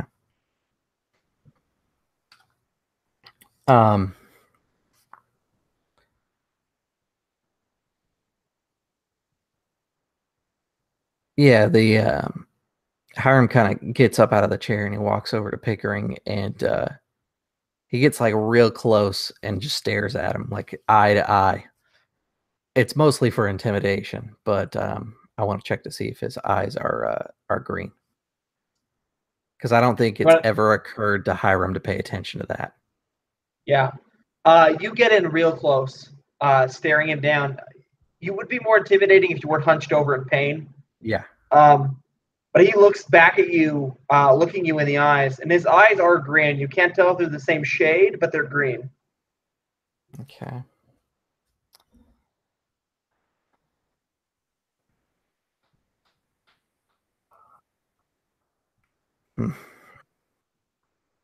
Well, that does help. And he kind of like eases back. I don't think I have any questions that could really help much more, Deputy. You got anything for him, or should we try the next person on the list? I think we should keep moving. We'll be in touch, gentlemen. Enjoy the rest of your night and try to get along. Yeah, Virgil, as you leave, Virgil is like shaking. His hands are like gripping the counter tightly. He's genuinely afraid of what might happen if you guys decide that he's the suspect. Or maybe he's hiding something, who knows. And Lawrence is just cold resolve, just watches you go walk out of the store, and his foot is slowly tapping on the ground. Hiram gets to the gate and he goes, I feel like I probably shouldn't have to say it, but don't leave town. Might have a few more questions. Would never dream of it, Hiram. Take care of yourself. I know about your if you died. I know about your investments. I doubt that you'll be going anywhere, Pickering. And he's just going to look at Virgil, because the whole comment was meant for Virgil. Yeah. And Virgil will kind of just like look up at you, look up from the counter. You see that he's been like scratching into the wood with his nail, just this deep anxiety. And he look up at you and he meet eyes with you and he just kind of nod a couple times really quick. And what color are his eyes? Virgil's eyes are like a hazel, like a brown. Okay.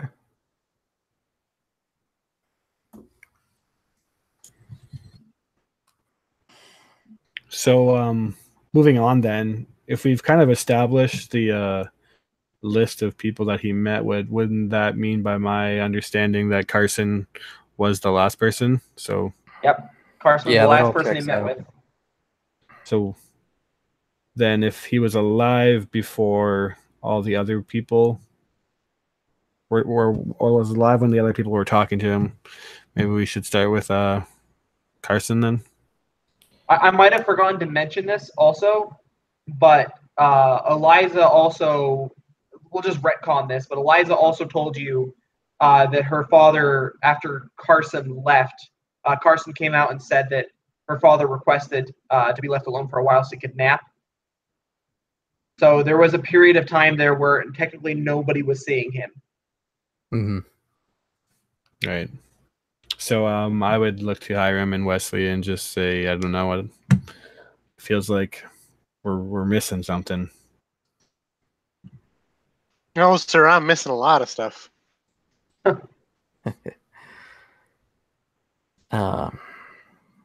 Yeah, it's.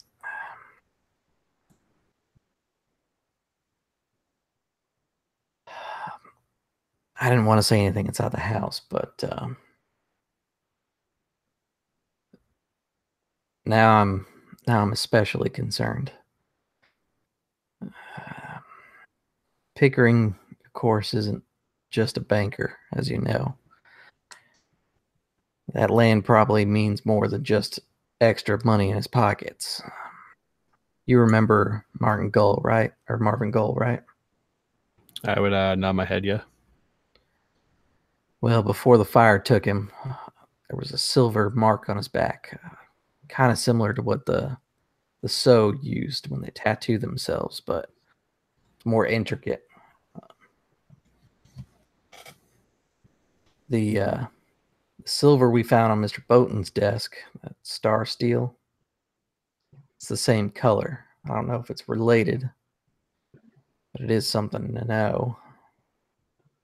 And if it was taken from the Sioux, that would explain their attack today. I wouldn't take it kindly. The more I think about it, the shooter had a black steel gun, but I think I was wrong. I think it was black star steel. So believe that stuff is unbreakable, won't rust. Never have to oil your gun. Choose magic bullets as far as they're concerned.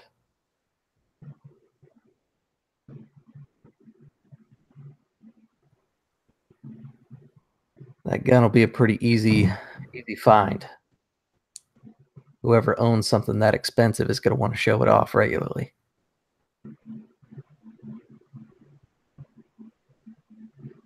You said the man that shot you with this gun, he was real good at it. Would you say that he was maybe a duelist?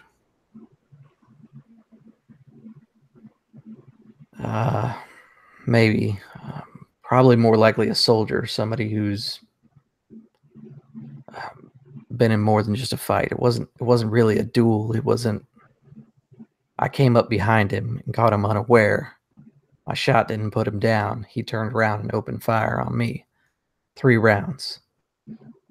He didn't show any signs of what's that stuff that you do? I don't even really know what it's called. The only time I've ever shot a man is to kill him, not for contest. Oh, stances. He kind of smiles and he goes, you know, I didn't really pay attention to see what stance he was taking. But did he take one? I mean, not that I can recall. I mean, most shooters will take something close to a stance, but it takes practice to be able to get the stances right to get any real benefit from them. Fair enough. So, just a soldier with a fancy gun. Think he's gonna want to show it off, though. And you're also thinking that maybe the Boutons crossed the so maybe that land.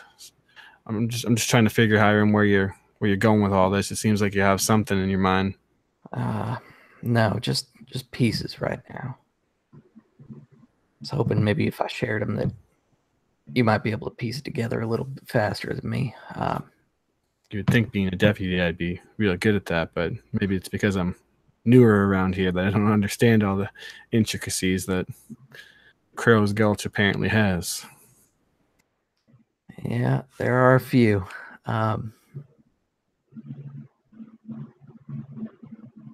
What about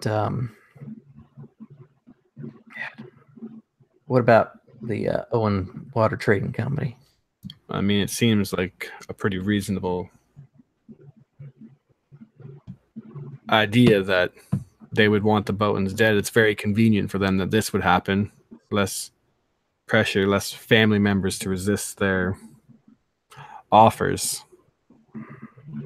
Almost a little too obvious, if you ask me. Would they take a aggressive move like that? Well,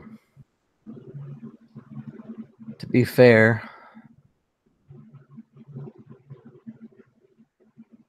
other trading companies have come through and negotiations have always been strenuous. And you will probably recall a dead body that came up from a previous water baron from the quarry. Hiram's not directly saying it, but he might be involved in that death. I would say something along the lines of, I thought you didn't really have much knowledge about what happened with that water baron, Hiram. You didn't leave out any details on me, did you? I just know he was found dead. It's more of a rhetorical question than anything, but it does seem like out would be a good place to go. I don't think that Carson would do it. And Virgil, as much as I'd like to pin it on Pickering, there's just something about that guy that really just gets under my skin. I think he's up to something else. But I don't think this is Pickering. Agreed. So then that leaves us with... I haven't seen Pickering enough to know that if he's any good with anything but that little Derringer of his, but no Derringer could have shot me that quickly. So then is it out we're leaning towards? Or is there some other trail you'd want to pick up on?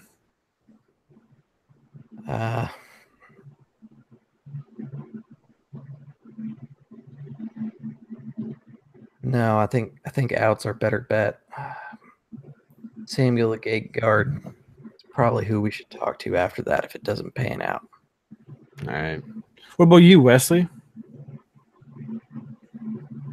I'm not really sure what to think, sir. You know, I haven't forgotten that you lied to me, son. I don't quite understand what you're talking about, Mr. Sheriff, sir. Well, I'm not quite lying type, not like Mr. You know, I didn't think you had it in you. Over there. I didn't think you had it in you, but then I seen what happened while those sow were coming on us. I seen what you had in your hand. Although there's a lot of things going on right now, just know that I don't like being lied to, and that could be considered a criminal offense to be withholding evidence like that. What do you mean? What do you mean, sir? You're using one of them circular talks. Talking about the revolver that we've been looking for, your father's revolver, the revolver that you said you knew nothing about, yet held in your hand and fired quite promptly with concise aim. And this time I've seen it in my own eyes. A boy who apparently has never fired a gun in his life, lining up a shot and hitting someone off Immediately, horseback. as you like interrogate him on this, he reaches not to like to grab the gun to wield it, but just to hold it to make sure it's safe and secure. He just feels it over the top of his clothes. Could I grab your arm and kind of spin you around, seeing that? Yeah, I guess. I mean, I'm strong, so I guess you're probably much use stronger than me. athletics here, but Yeah. So yeah, up to you, because I'm pretty sure there's no chance that if you want to resist it, I'll just say that I don't obviously spin you around because you're much bigger than me. But if I maybe catch you off guard, I'd say I think he'd let you in the end because Yeah. he trusts you. I'd spin you around and say, this revolver right here. I wasn't lying, sir, when I said I know nothing about it. That's the darndest truth of all Old West has ever said. But you're right. I held this gun.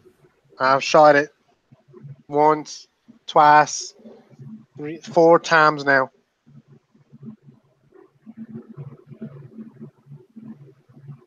It's something strange. It gives me the heebie-jeebers. It's why'd you hide it from me? You know this could be a key piece of evidence in dealing with what happened to your brother. That man, that Marvin man, he was looking for this revolver, and you had it all along. Well, I didn't know he was looking for this revolver. Were you not paying attention at all when we were talking about this at all? Seems like kind of a pretty important thing to overlook, son. I reckon I'm not really piecing together something here. I reckon that none of us are piecing together a lot of things, but can you do me a favor and maybe be a little more honest with me next time? I'm not out here to do you any harm. I know you're a good kid and you're a hardworking kid, and a lot of bad things have happened to your family lately. A lot of bad things have happened here. But know that I'm doing my best to keep the city safe. I know a lot of people don't like me, but that's what I want to do. And for that, Mr. Sheriff Lance, Deputy Sir, all of us Burks are very happy for your helping hand around the town. And I'm sorry that I wasn't as upfront with you as I should have had been, but I was real scared. And sometimes a man does something he regrets when he's scared. No doubt about that. I imagine we're kind of like walking as we talk. Do we know where the out is? So are you trying to find the members who were here from the water trading company? Seems like a good to go. Okay. So you would know that they are staying at that little bit nicer tavern, the Crow's Den. So if you wanted to make your way there, you definitely can. It's pretty late. You guys are probably feeling a bit exhausted, but if you want to keep pushing through, you can. Yeah, I would ask him. It's probably been quite some time since we've actually even slept. And Hiram, you got 3 bullet wounds in you. Yeah, Hiram will push forward. Probably not the best decision, but time is of the essence when it comes to this stuff. So, Okay. All right. So I guess you guys are pushing forward then. Is that what it sounds like? Sounds like it. Okay. Cool. Yeah. So you can make your way towards the Crow's Den. It's like kind of on the upper end of town, a little bit nicer. And as you guys are arriving there, we'll go ahead and take a quick 10-minute break, go to the bathroom, get a drink, get something to eat, and we'll be right back.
What's up? Hey. So it largely just depends on how you guys handle this next encounter. I didn't plan for you guys to go this way, so this could take anywhere from like 30 to 40 minutes. Is that okay with you guys? Yeah, that's fine. I was shooting for at least like midnight my time, which is like an hour. Okay. Yeah, I mean, I can definitely do it in less than an hour. Yeah. Cool. I could work with that. Okie dokie. So I guess then let's just go ahead and get back into it then. So you guys are waiting right outside you guys just arrived outside the Crow's Den. I mean, like I said before, it's nicer. It's nicer than the Snake Bite. The Snake Bite's like it's just cheaper drinks. Just everything there is cheaper. Whereas here, it's kind of like a nicer, ritzier end of town. Like it's an inn too. Like it's a pretty nice establishment. And as you guys approach, you can hear like chatting and like laughter from inside. I mean, like one place that never sleeps are the bars and the taverns. So I mean, like this place is not. It is never quiet, really.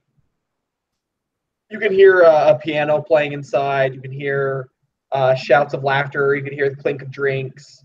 The liquor's still flowing.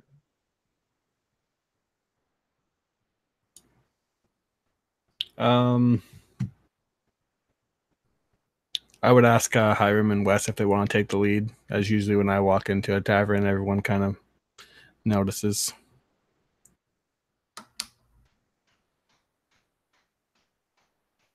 Sure, Mr. Sheriff, sir. I'll take my step in first, if alrighty. And Sweet. Wes is gonna look really awkward doing it. Perfect. Do we know the names of the two guys? You know that one of them just simply called himself. Wait, the two guys. What do you mean the two guys? We're looking for the two Owen Water trading guys, aren't we? There was one Owen Water trading guy that met with him. Okay. You can assume that his name is. I mean, because he was with a small group, so they probably had to wait outside. But he called himself Lawrence. But I mean, is that's his real name or not, or if it's his last name or something, you don't know. He just called himself Lawrence.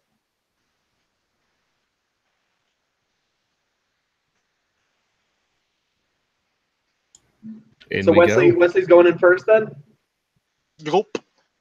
Okay, yeah, you push the doors open, they swing, and I just imagine like you step in and you stop, and they just like swing back and forth behind you, and you're just standing there. Yeah, and everyone just kind of like turned, like a couple of people just turn to look at you and like kind of give you this weird look. Everybody here is dressed pretty well.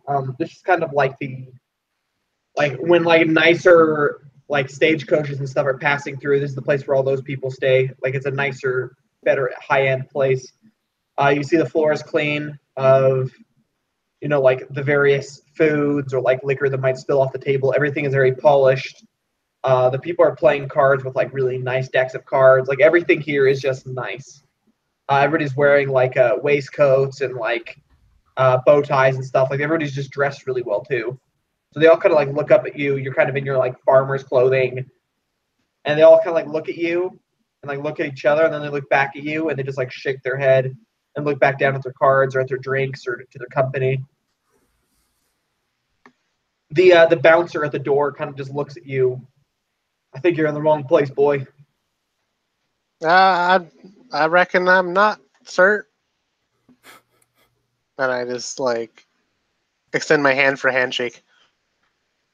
Yeah, he just looks at your hand and then looks back up at you and just shakes his head. It just looks away, like scanning the crowd again. Maybe I am. I whisper under my breath as I take another step in. I'm looking at all these leering people at me. Just I'm out of place, like a sore thumb. And I'm like doing these weird, awkward, like waving or smiling or like howdies and tipping my hat and stuff like that to all these people, and they're all ignoring me. They're all like, "Don't look at him," kind of thing.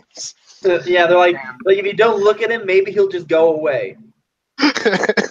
And Wes will approach the bar, sit on a bar stool, and excuse me, and tries to get the attention of the barkeep. Yeah, the barkeep like looks at you and just like kind of you see him like look at the people who he was giving liquor to a second ago, and they all just kind of like share this look, and he walks down towards you and puts his elbows on the bar. What'll it be, son? I'd like one of them sarsaparillas, if you wouldn't mind. And you can just if you were maybe a little bit more observant, you would see him like shudder inwardly, because sarsaparilla is not a drink that they serve at like this kind of like a nice ritzy establishment. So like he just kind of like looks at you, and you see like he has like this like forced smile on, like like when you're like those people who work at like the customer desk, like at like big like stores like Walmart or something, like when they have to just deal with somebody, they're just like, yeah. So he's just like, sorry, son, we don't sell sarsaparilla here. You got one of them. You got some of that gin? Gin and what? That's something. And he kind of just like looks at you, and he's like, do you want a menu? I mean, sure, I don't know what good that'd do to someone who can't really read well, but yeah. And he's like, all right, gin and tonic coming right up. And he Thank just you like kindly, sir. He was like offering you a menu, and then you say that, he just pulls it away, and he walks back behind the bar, and he starts like making this drink for you. Okay, so he like starts mixing and like doing like all the stuff that he needs to, whatever. Like I don't know very much about that stuff, but he does it. And does anybody else follow poor Wesley in? I imagine I'm just kind of looking at Hiram as we can kind of like see inside. Wesley, a fish out of water. Just kind of shrug my shoulders, and then hold my hand out to him to go first. Yeah, I'll. Hiram will go in and bring Lester with him. Not really saying anything. Going up to the bar and just kind of saddling up. Then I'd like to kind of walk in last, and then hopefully, as like most people are paying to them, just kind of scan the bar and see if I see the two or see anyone from OWT. Yeah, so you walk in last. The barkeep walks over to you, Hiram, and he's about to like take your order for a drink, and he sees Lester sitting next to you. Oh, Master Bouton, fine night to be out. And he kind of like looks at you, Hiram, like, what are you doing bringing a kid in here? Yeah, Hiram just kind of gives this shrug, like babysitting duty. It's basically what he's doing. Yeah, I mean, you and him like share a look that Lester doesn't catch, and he just kind of just like slowly nods and like slides the menu away from where Lester's sitting, and just like goes and gets him like a water.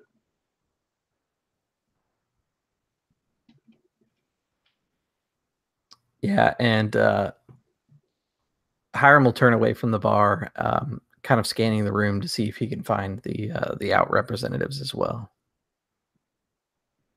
Yeah, I mean, they're not hard to find. You'd see like a small cluster of like 4 or 5 of them kind of sitting at this, like they've got like these little like kind of like, so you've got like the main floor of the bar, and then like surrounding like the main area, like we're like there's some tables sitting in the center, or they're like these little alcoves kind of like raised up a step and then like slid back out of the way with curtains that can come down in the way to separate out the booths so they can have like privacy or whatever.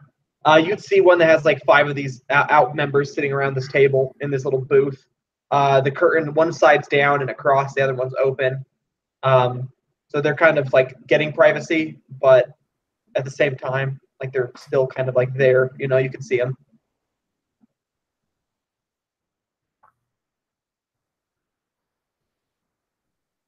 Yeah, now that we can see him, Hiram's just gonna kind of glance over at the deputy and kind of do like the head tilt, like it's that table. Yeah, I'll start walking over there. Come up to the table and just excuse me, gentlemen. Can I borrow a moment of your time? The five men sitting around the table look up at you. I mean, and these guys are even like more classily dressed than anyone else here. Like their clothing is like high end, like personally tailored, like good, well-fitting clothing that's like sturdy still, but looks really nice. Pinstripe waistcoats.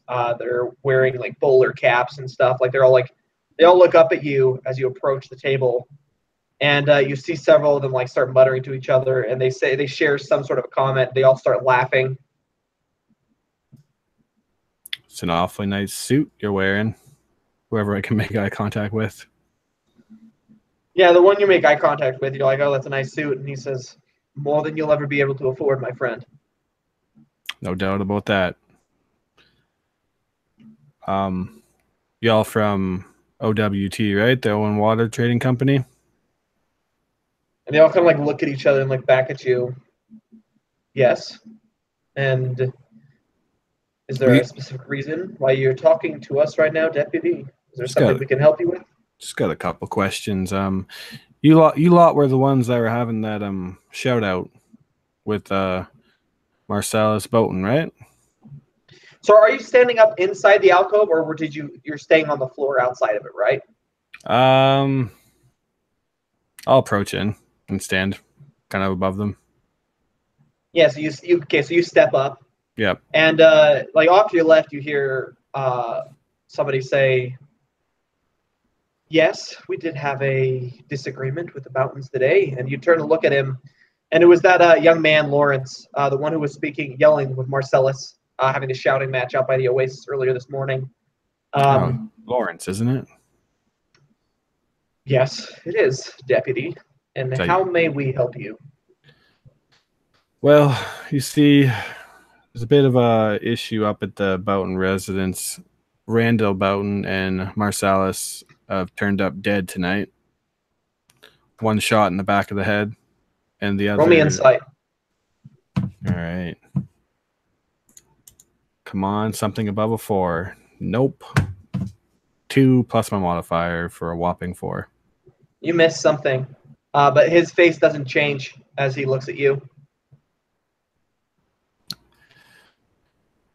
Now I've heard that you guys have been here quite a bit, making offers, and seeing that shout out between you lot and how hostile things got, you could understand how I would have maybe a couple questions about that circumstance and maybe where you guys were around the time that this happened, on the account that I can't help but notice how coincidental it might be for you guys to have that happen for you. Well, Mr. Deputy. Lance O'Connor. Okay, Mr. Deputy. We had nothing to do with the death of Mr. Randall, nor his son. We are a water trading company, not a band of thugs. And he kind of sneers at you as he says this.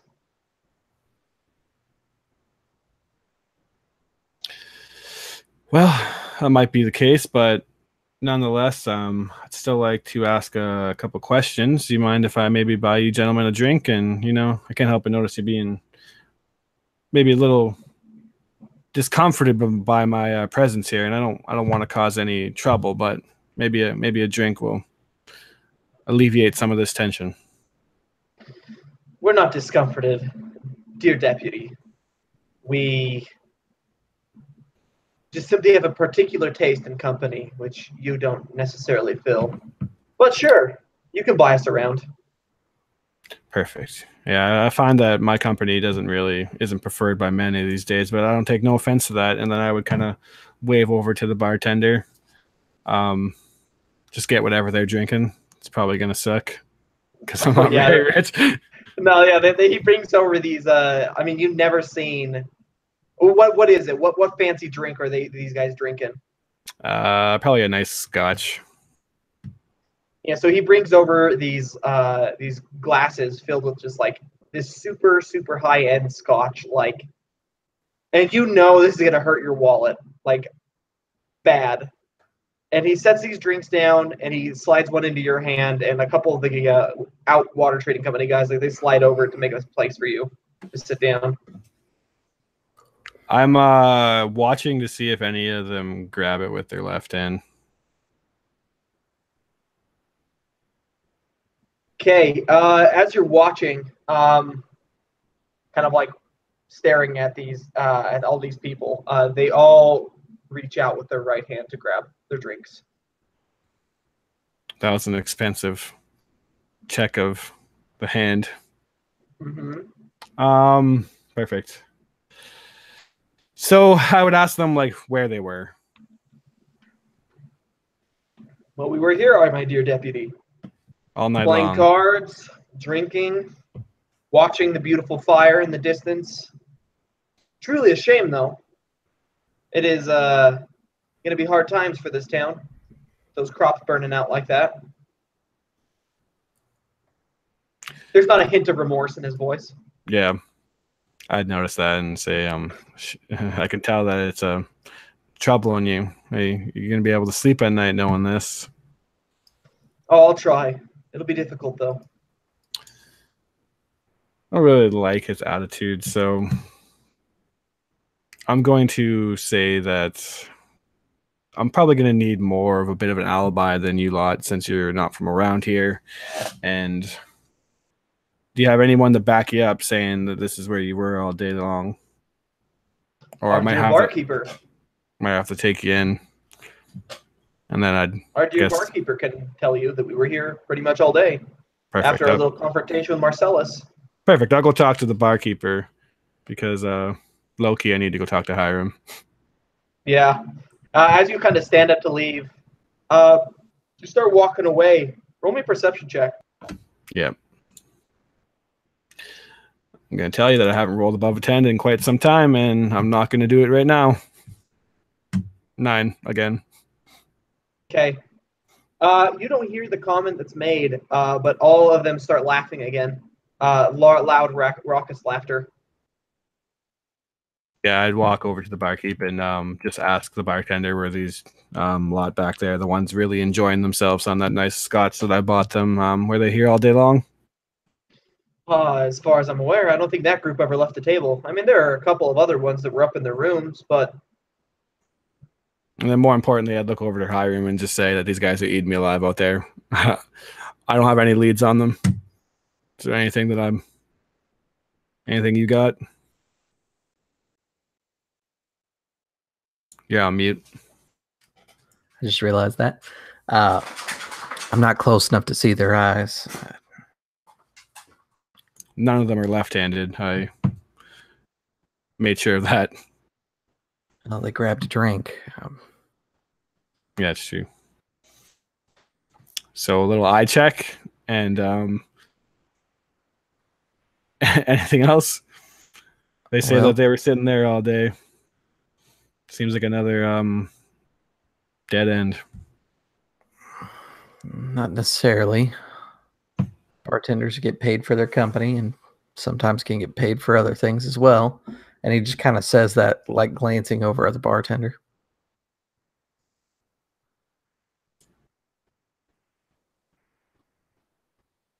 True enough. So, sigh. Well, you I do feel have like one thing that you can do that I couldn't. You could ask them to lay their guns on the table. that makes sense. Yeah. Then I will do that for sure. So I'll stand back up and thank Hiram for doing my job for me. And tell him again that he's quite good at it. Maybe you should really consider becoming a deputy also. And walk back over to the bar or the table. I'll glance in everyone's eyes just by chance that they all have a glimmering green eye, and then ask them if it's no problem, gentlemen, I would just like to see your weapons that you have holstered, as we do have a description of one of the weapons that were used in this crime, and then I'll be on my way. Let you enjoy your night. And they all kind of like look at each other and look back at you. You see that one of them does have green eyes. If that means anything or not, you don't know. But they all reach into their they have the armpit holster at the end of the arm, and they all reach out and they all pull out these beautiful black medium revolvers with gold inlays. They all place down on the table.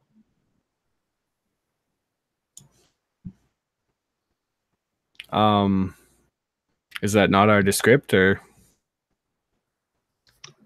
Yeah, it is. Yeah. Okay. And Hiram is just gonna be like, God damn it. And he's gonna just get up from the bar and walk over to the table where they're at.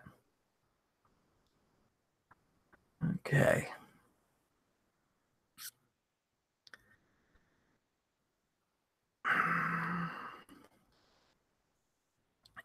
And he points over to the one with the green eyes. It's mainly to get him to lock eyes with Hiram. I don't know if I need to roll anything to basically intimidate him into being like, what, me?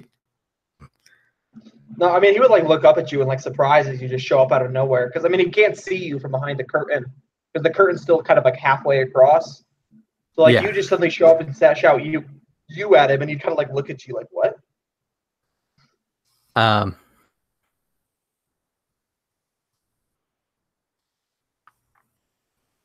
Did any of them draw from under the arm with their left hand? You weren't there to see. Yeah. Okay, I'll save that question.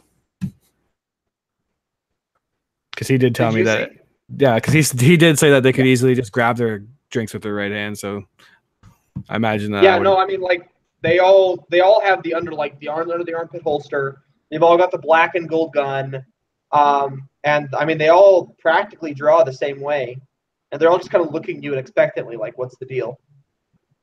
No one drew left-handed? No one drew left-handed. Okay. Roll me an insight check. I got to roll above a 10 eventually, right? Nope, another 4. Not even kidding. Okay. Yeah, you missed that other clue, so never mind. Do I get a chance at it? This had to do with the drawing specifically. Okay. Can I spend a freaking inspiration just to see if I can? I'm tired of it. Natural 20. Are you kidding me? There's a good use for it. Yeah. Hey, okay. So specifically to do with the drawing, you see that one of them, when he draws with his right hand from beneath his armpit, he does it a little bit clumsily. Does it happen to be the guy with green eyes? No. It is a different one. Jesus. Well, no, it was the guy with the green eyes, sure. Yeah. I'd give a head or a inconspicuous eye look to that guy. Does he match? And then trying to get Hiram to see if those are the eyes, as I suspect him.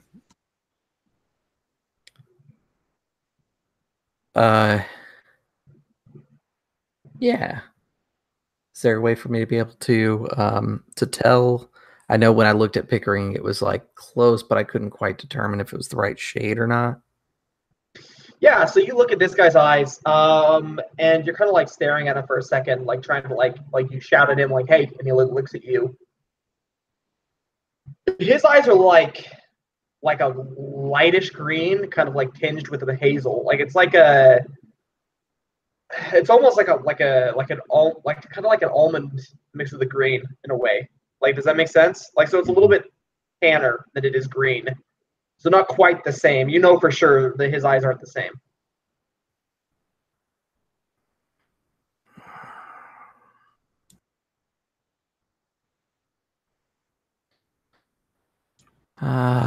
No.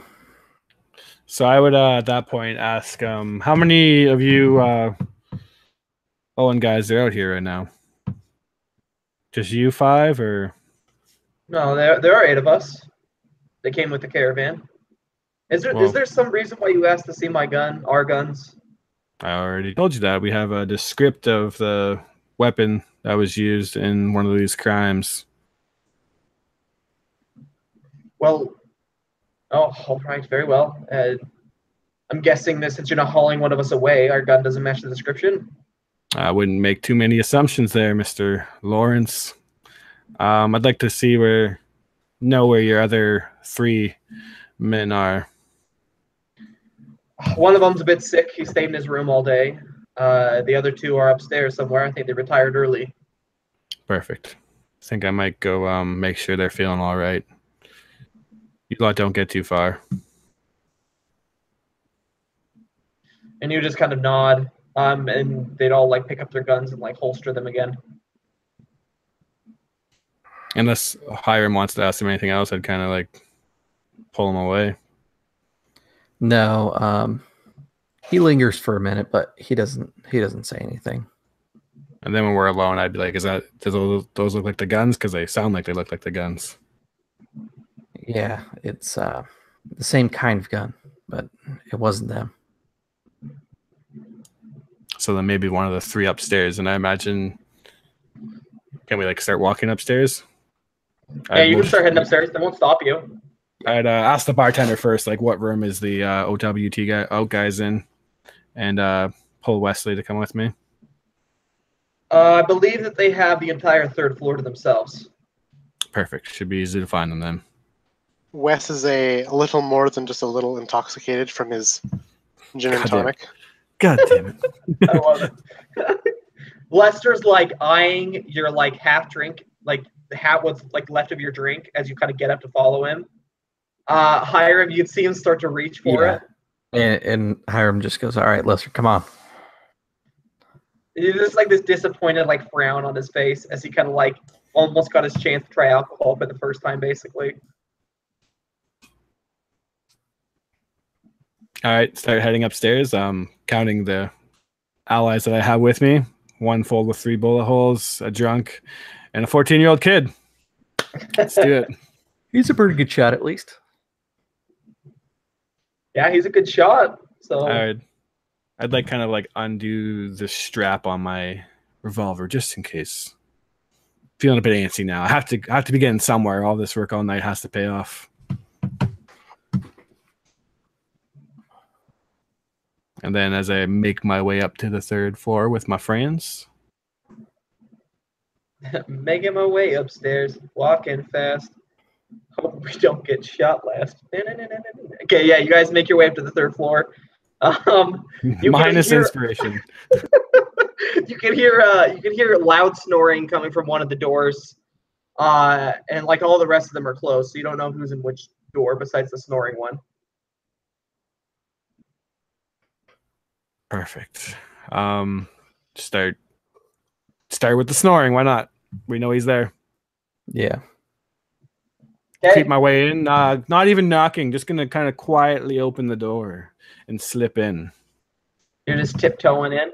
Yeah. Okay, yeah. You just like push the door open, and the snoring gets louder the moment the door opens. You can see this out member lying on his bed. He's got the window open, so there's like a steady breeze coming through.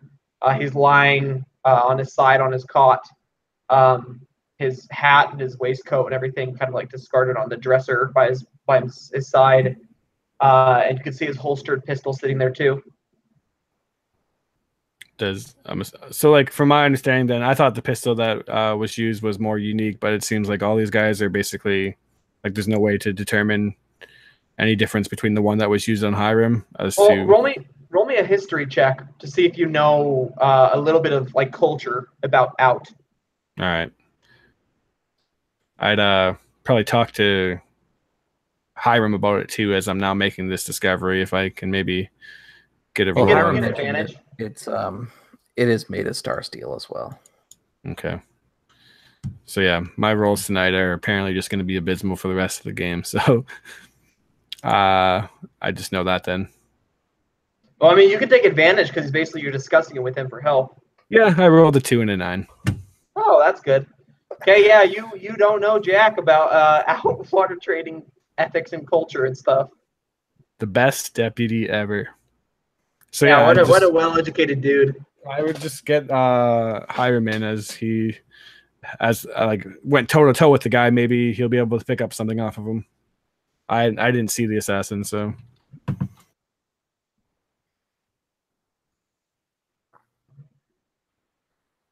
Yeah, Hiram will go in, and I guess we're gonna poke the bear. Yeah, Hiram will go up to the bed and kind of like tap at the side with his foot to try and start to wake him up. Second. Yeah, he awakes with a start, and he sees these three shadowy figures standing in his room, and his hand is like shoots to the side, and he grabs the pistol and pulls it out and like aims it at you guys, like trying to like, what the heck is going on? I mean, I imagine I guess I didn't say it, but I imagine that I probably would have imposed myself so that we wouldn't find ourselves in that situation. But since I didn't say it, I would just say, whoa there, friend. This is Deputy Peacekeeper of Crow's Gulch. We're doing an investigation here. Sorry to awake you. And he kind of just like rubs his eyes and like looks at you. Have you heard of knocking? Yeah, I apologize about that. The door was just open and we thought there was a bear in here by the snoring. Turns out you're safe. I turn on the lantern beside his bed, hopefully, and then illuminate his face. Yeah, I mean, like he's like a middle-aged man. Well, younger man, maybe like late 20s. Short black hair, dressed very well. He kind of like looks up at you, squinting against the light, like shielding his eyes. Like, what the?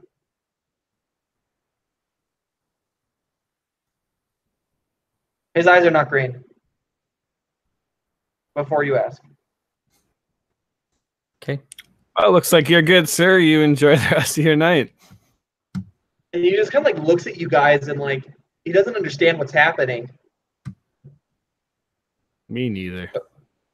Me either. He's just like, what is this all about? What?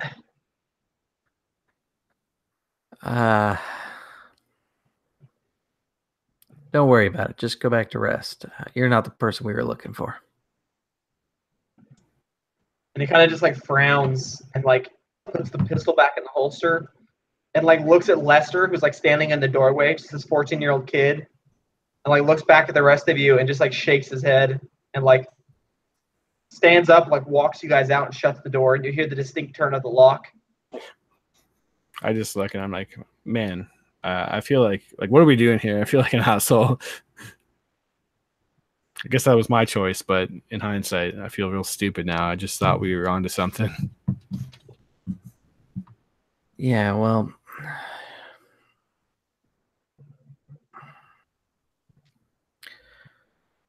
remember Marvin had that gun that looked like my gun? Yep.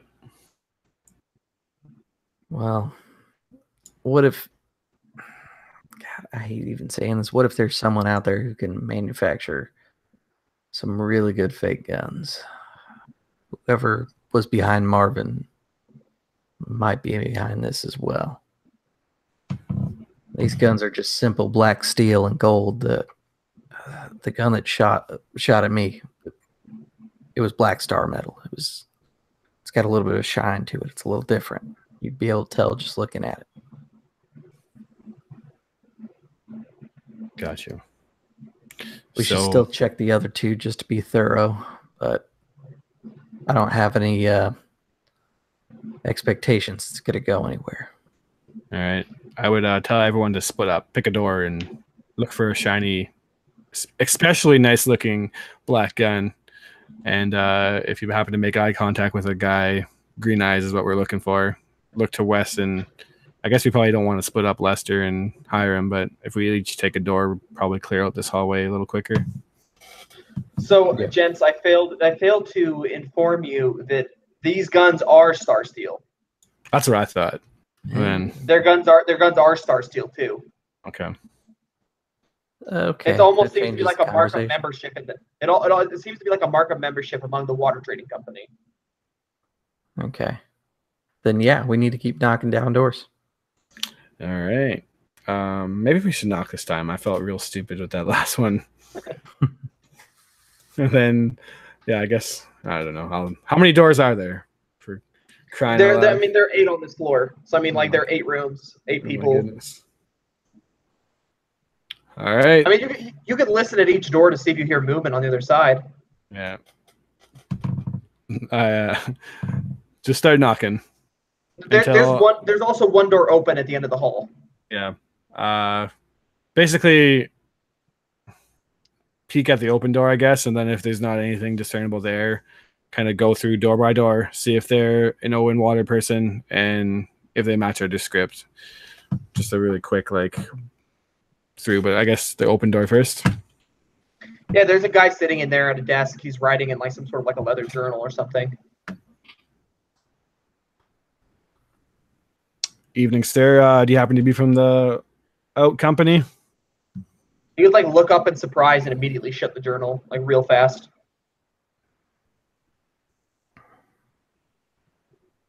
Doesn't answer. He would just kind of nod. Yes, I work for the company. I'd approach and say, greetings, I'm Deputy Lance O'Connor here in Crow's Gulch. What's your name? Joseph, sir. Joseph. Pleasure, Joseph. Hold out my hand to give him a little shake. And then, does he have green eyes? Yes, he does.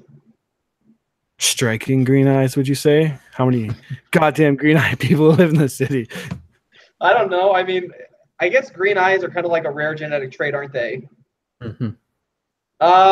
Not here in Crow's Gulch. Not here in Crow's Gulch, baby. They're more of like a subdued green. Let's say that this guy does. But alas, this is make-believe exactly. It's more of like a subdued green. But he easily extends a right hand to you, not a left hand. All right. Yeah. That's kind of the protocol anyways. I caught myself as I said that.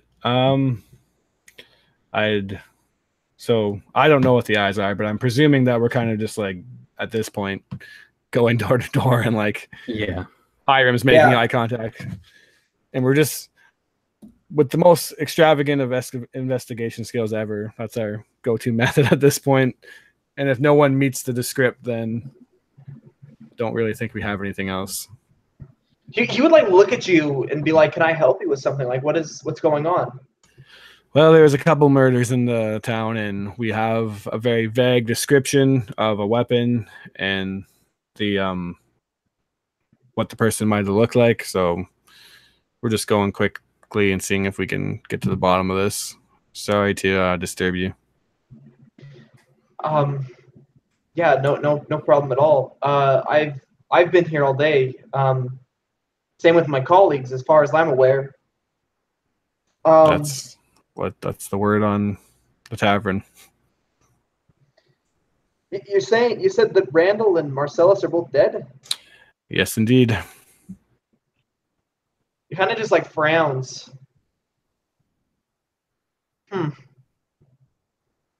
Interesting. My condolences. And you see Lester standing in the doorway. I'm sorry for your loss.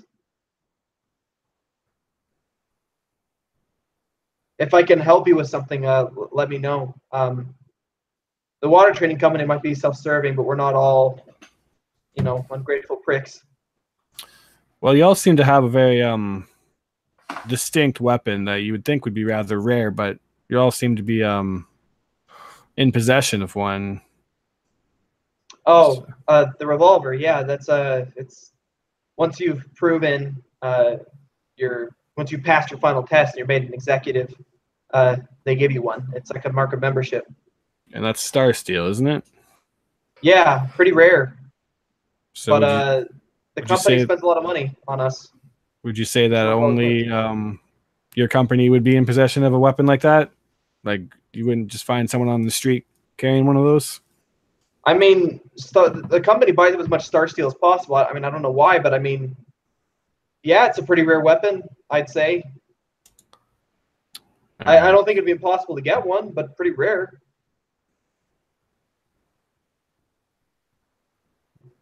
I give a defeated look to Hiram. Well, we have other doors. Sorry to bother you. And he kind of like as you guys are turning to leave, you hear him like say like to get your attention. Do you have something to say there, Joseph? Anything. I don't care if it seems silly or not. Any detail could help us out here. I mean, I thought it was strange today, but when we came into town, I mean, maybe it's nothing. But I there was another man who was carrying. I mean, I'd never forget it. He was carrying a gun just like ours. Seems. Where was this man heading to? I saw him coming in here. He was heading up the street, not towards the manor or anything, and it just seemed like he was walking. I don't know like where he was going. He was heading up into town though. Perfect. So there's another man carrying one of your company's trademark weapons. No one thought that it was peculiar, or just you seen it? Well, I mean, I just didn't think anything of it. I mean, it's just a gun, right? Apparently not. So you don't know where this man headed? You don't have anything else, any way for me to track him down? And he kind of like stops, like he's like thinking for a second. I remember he stabled his horse. It's just north, kind of up by the Smith. What's the place called? Black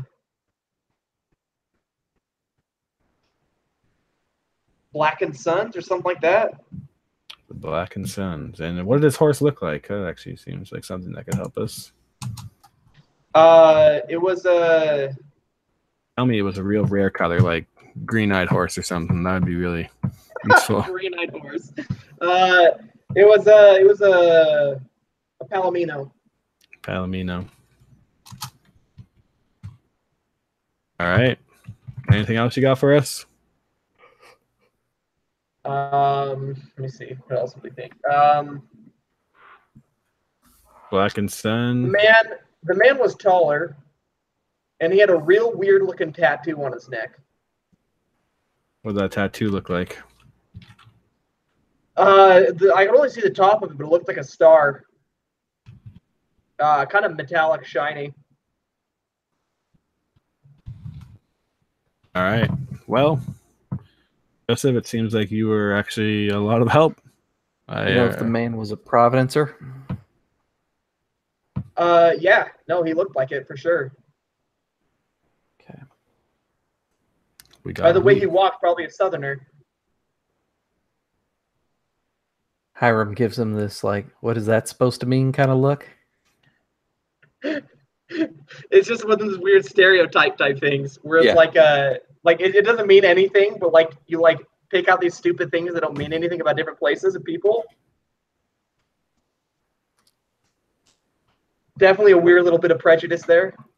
Yeah, like Hiram doesn't say anything, but there's definitely that moment, like, what the hell is that supposed to mean? Do I walk weird? What's going on here? And like Hiram's like now hyper conscious about his walk, so he is walking out of the room weird now. He's like walking out, his knees bent, like feet pointed outwards, like balls all pigeon-toed. Quit walking like a Southerner. I kind of yell out to him. He's walking like a crab. I love it. Yeah. So yeah, it seems like we got at least the lead. And presuming if we can just like quickly go over. Actually, I'm sure it doesn't really matter, but the other rooms, since we've already went this far, just knock really quickly. If no one matches the description, I don't think we need to go through all 7 rooms. The last person isn't here. Okay. Interesting. So so there's of the 8 people, one's missing? Yeah, one's not here. All right. Even better. Get to go talk to those assholes again. I'd ask Hiram if it's even worth following up with that one missing guy, or do we just go after the guy that's kind of screaming like he's probably our guy?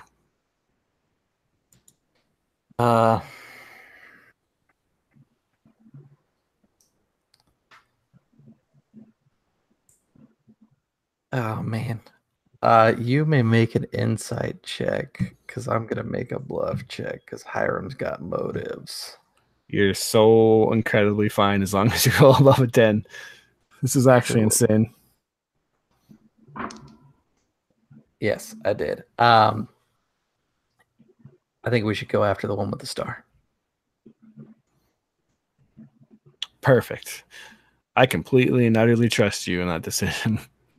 What about you, Wes? You still feeling all right?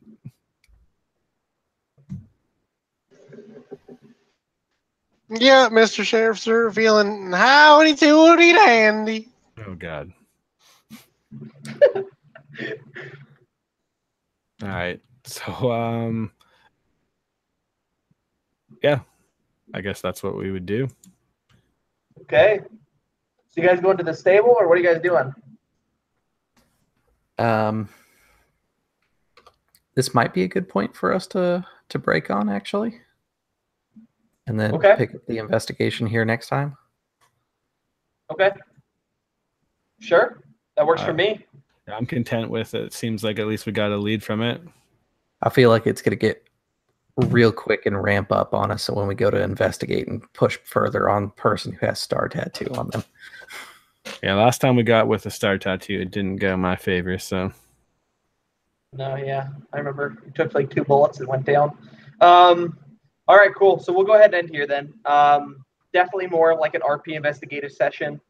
So let's go ahead and do outros. We'll start with Chris Lance and end with Chris Hiram.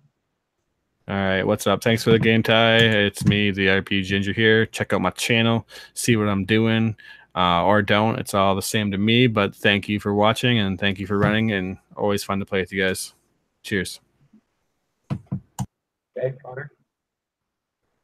I'm Connor, half a dice on ice. It's fun playing tonight as the innocent, naive, who knows what this kid is, Wesley Burke, with a strange gun. And I'm looking forward to the next game. I'm Chris. I run the channel Drop Dice, and I am part of Battle Corp RP. Yeah, it's a great game. I'm having a lot of fun being able to get into a character in a campaign again. I've been doing what seems like 3 years now worth of a lot of one shots, so it's really cool to be a player in a campaign. Real excited about that.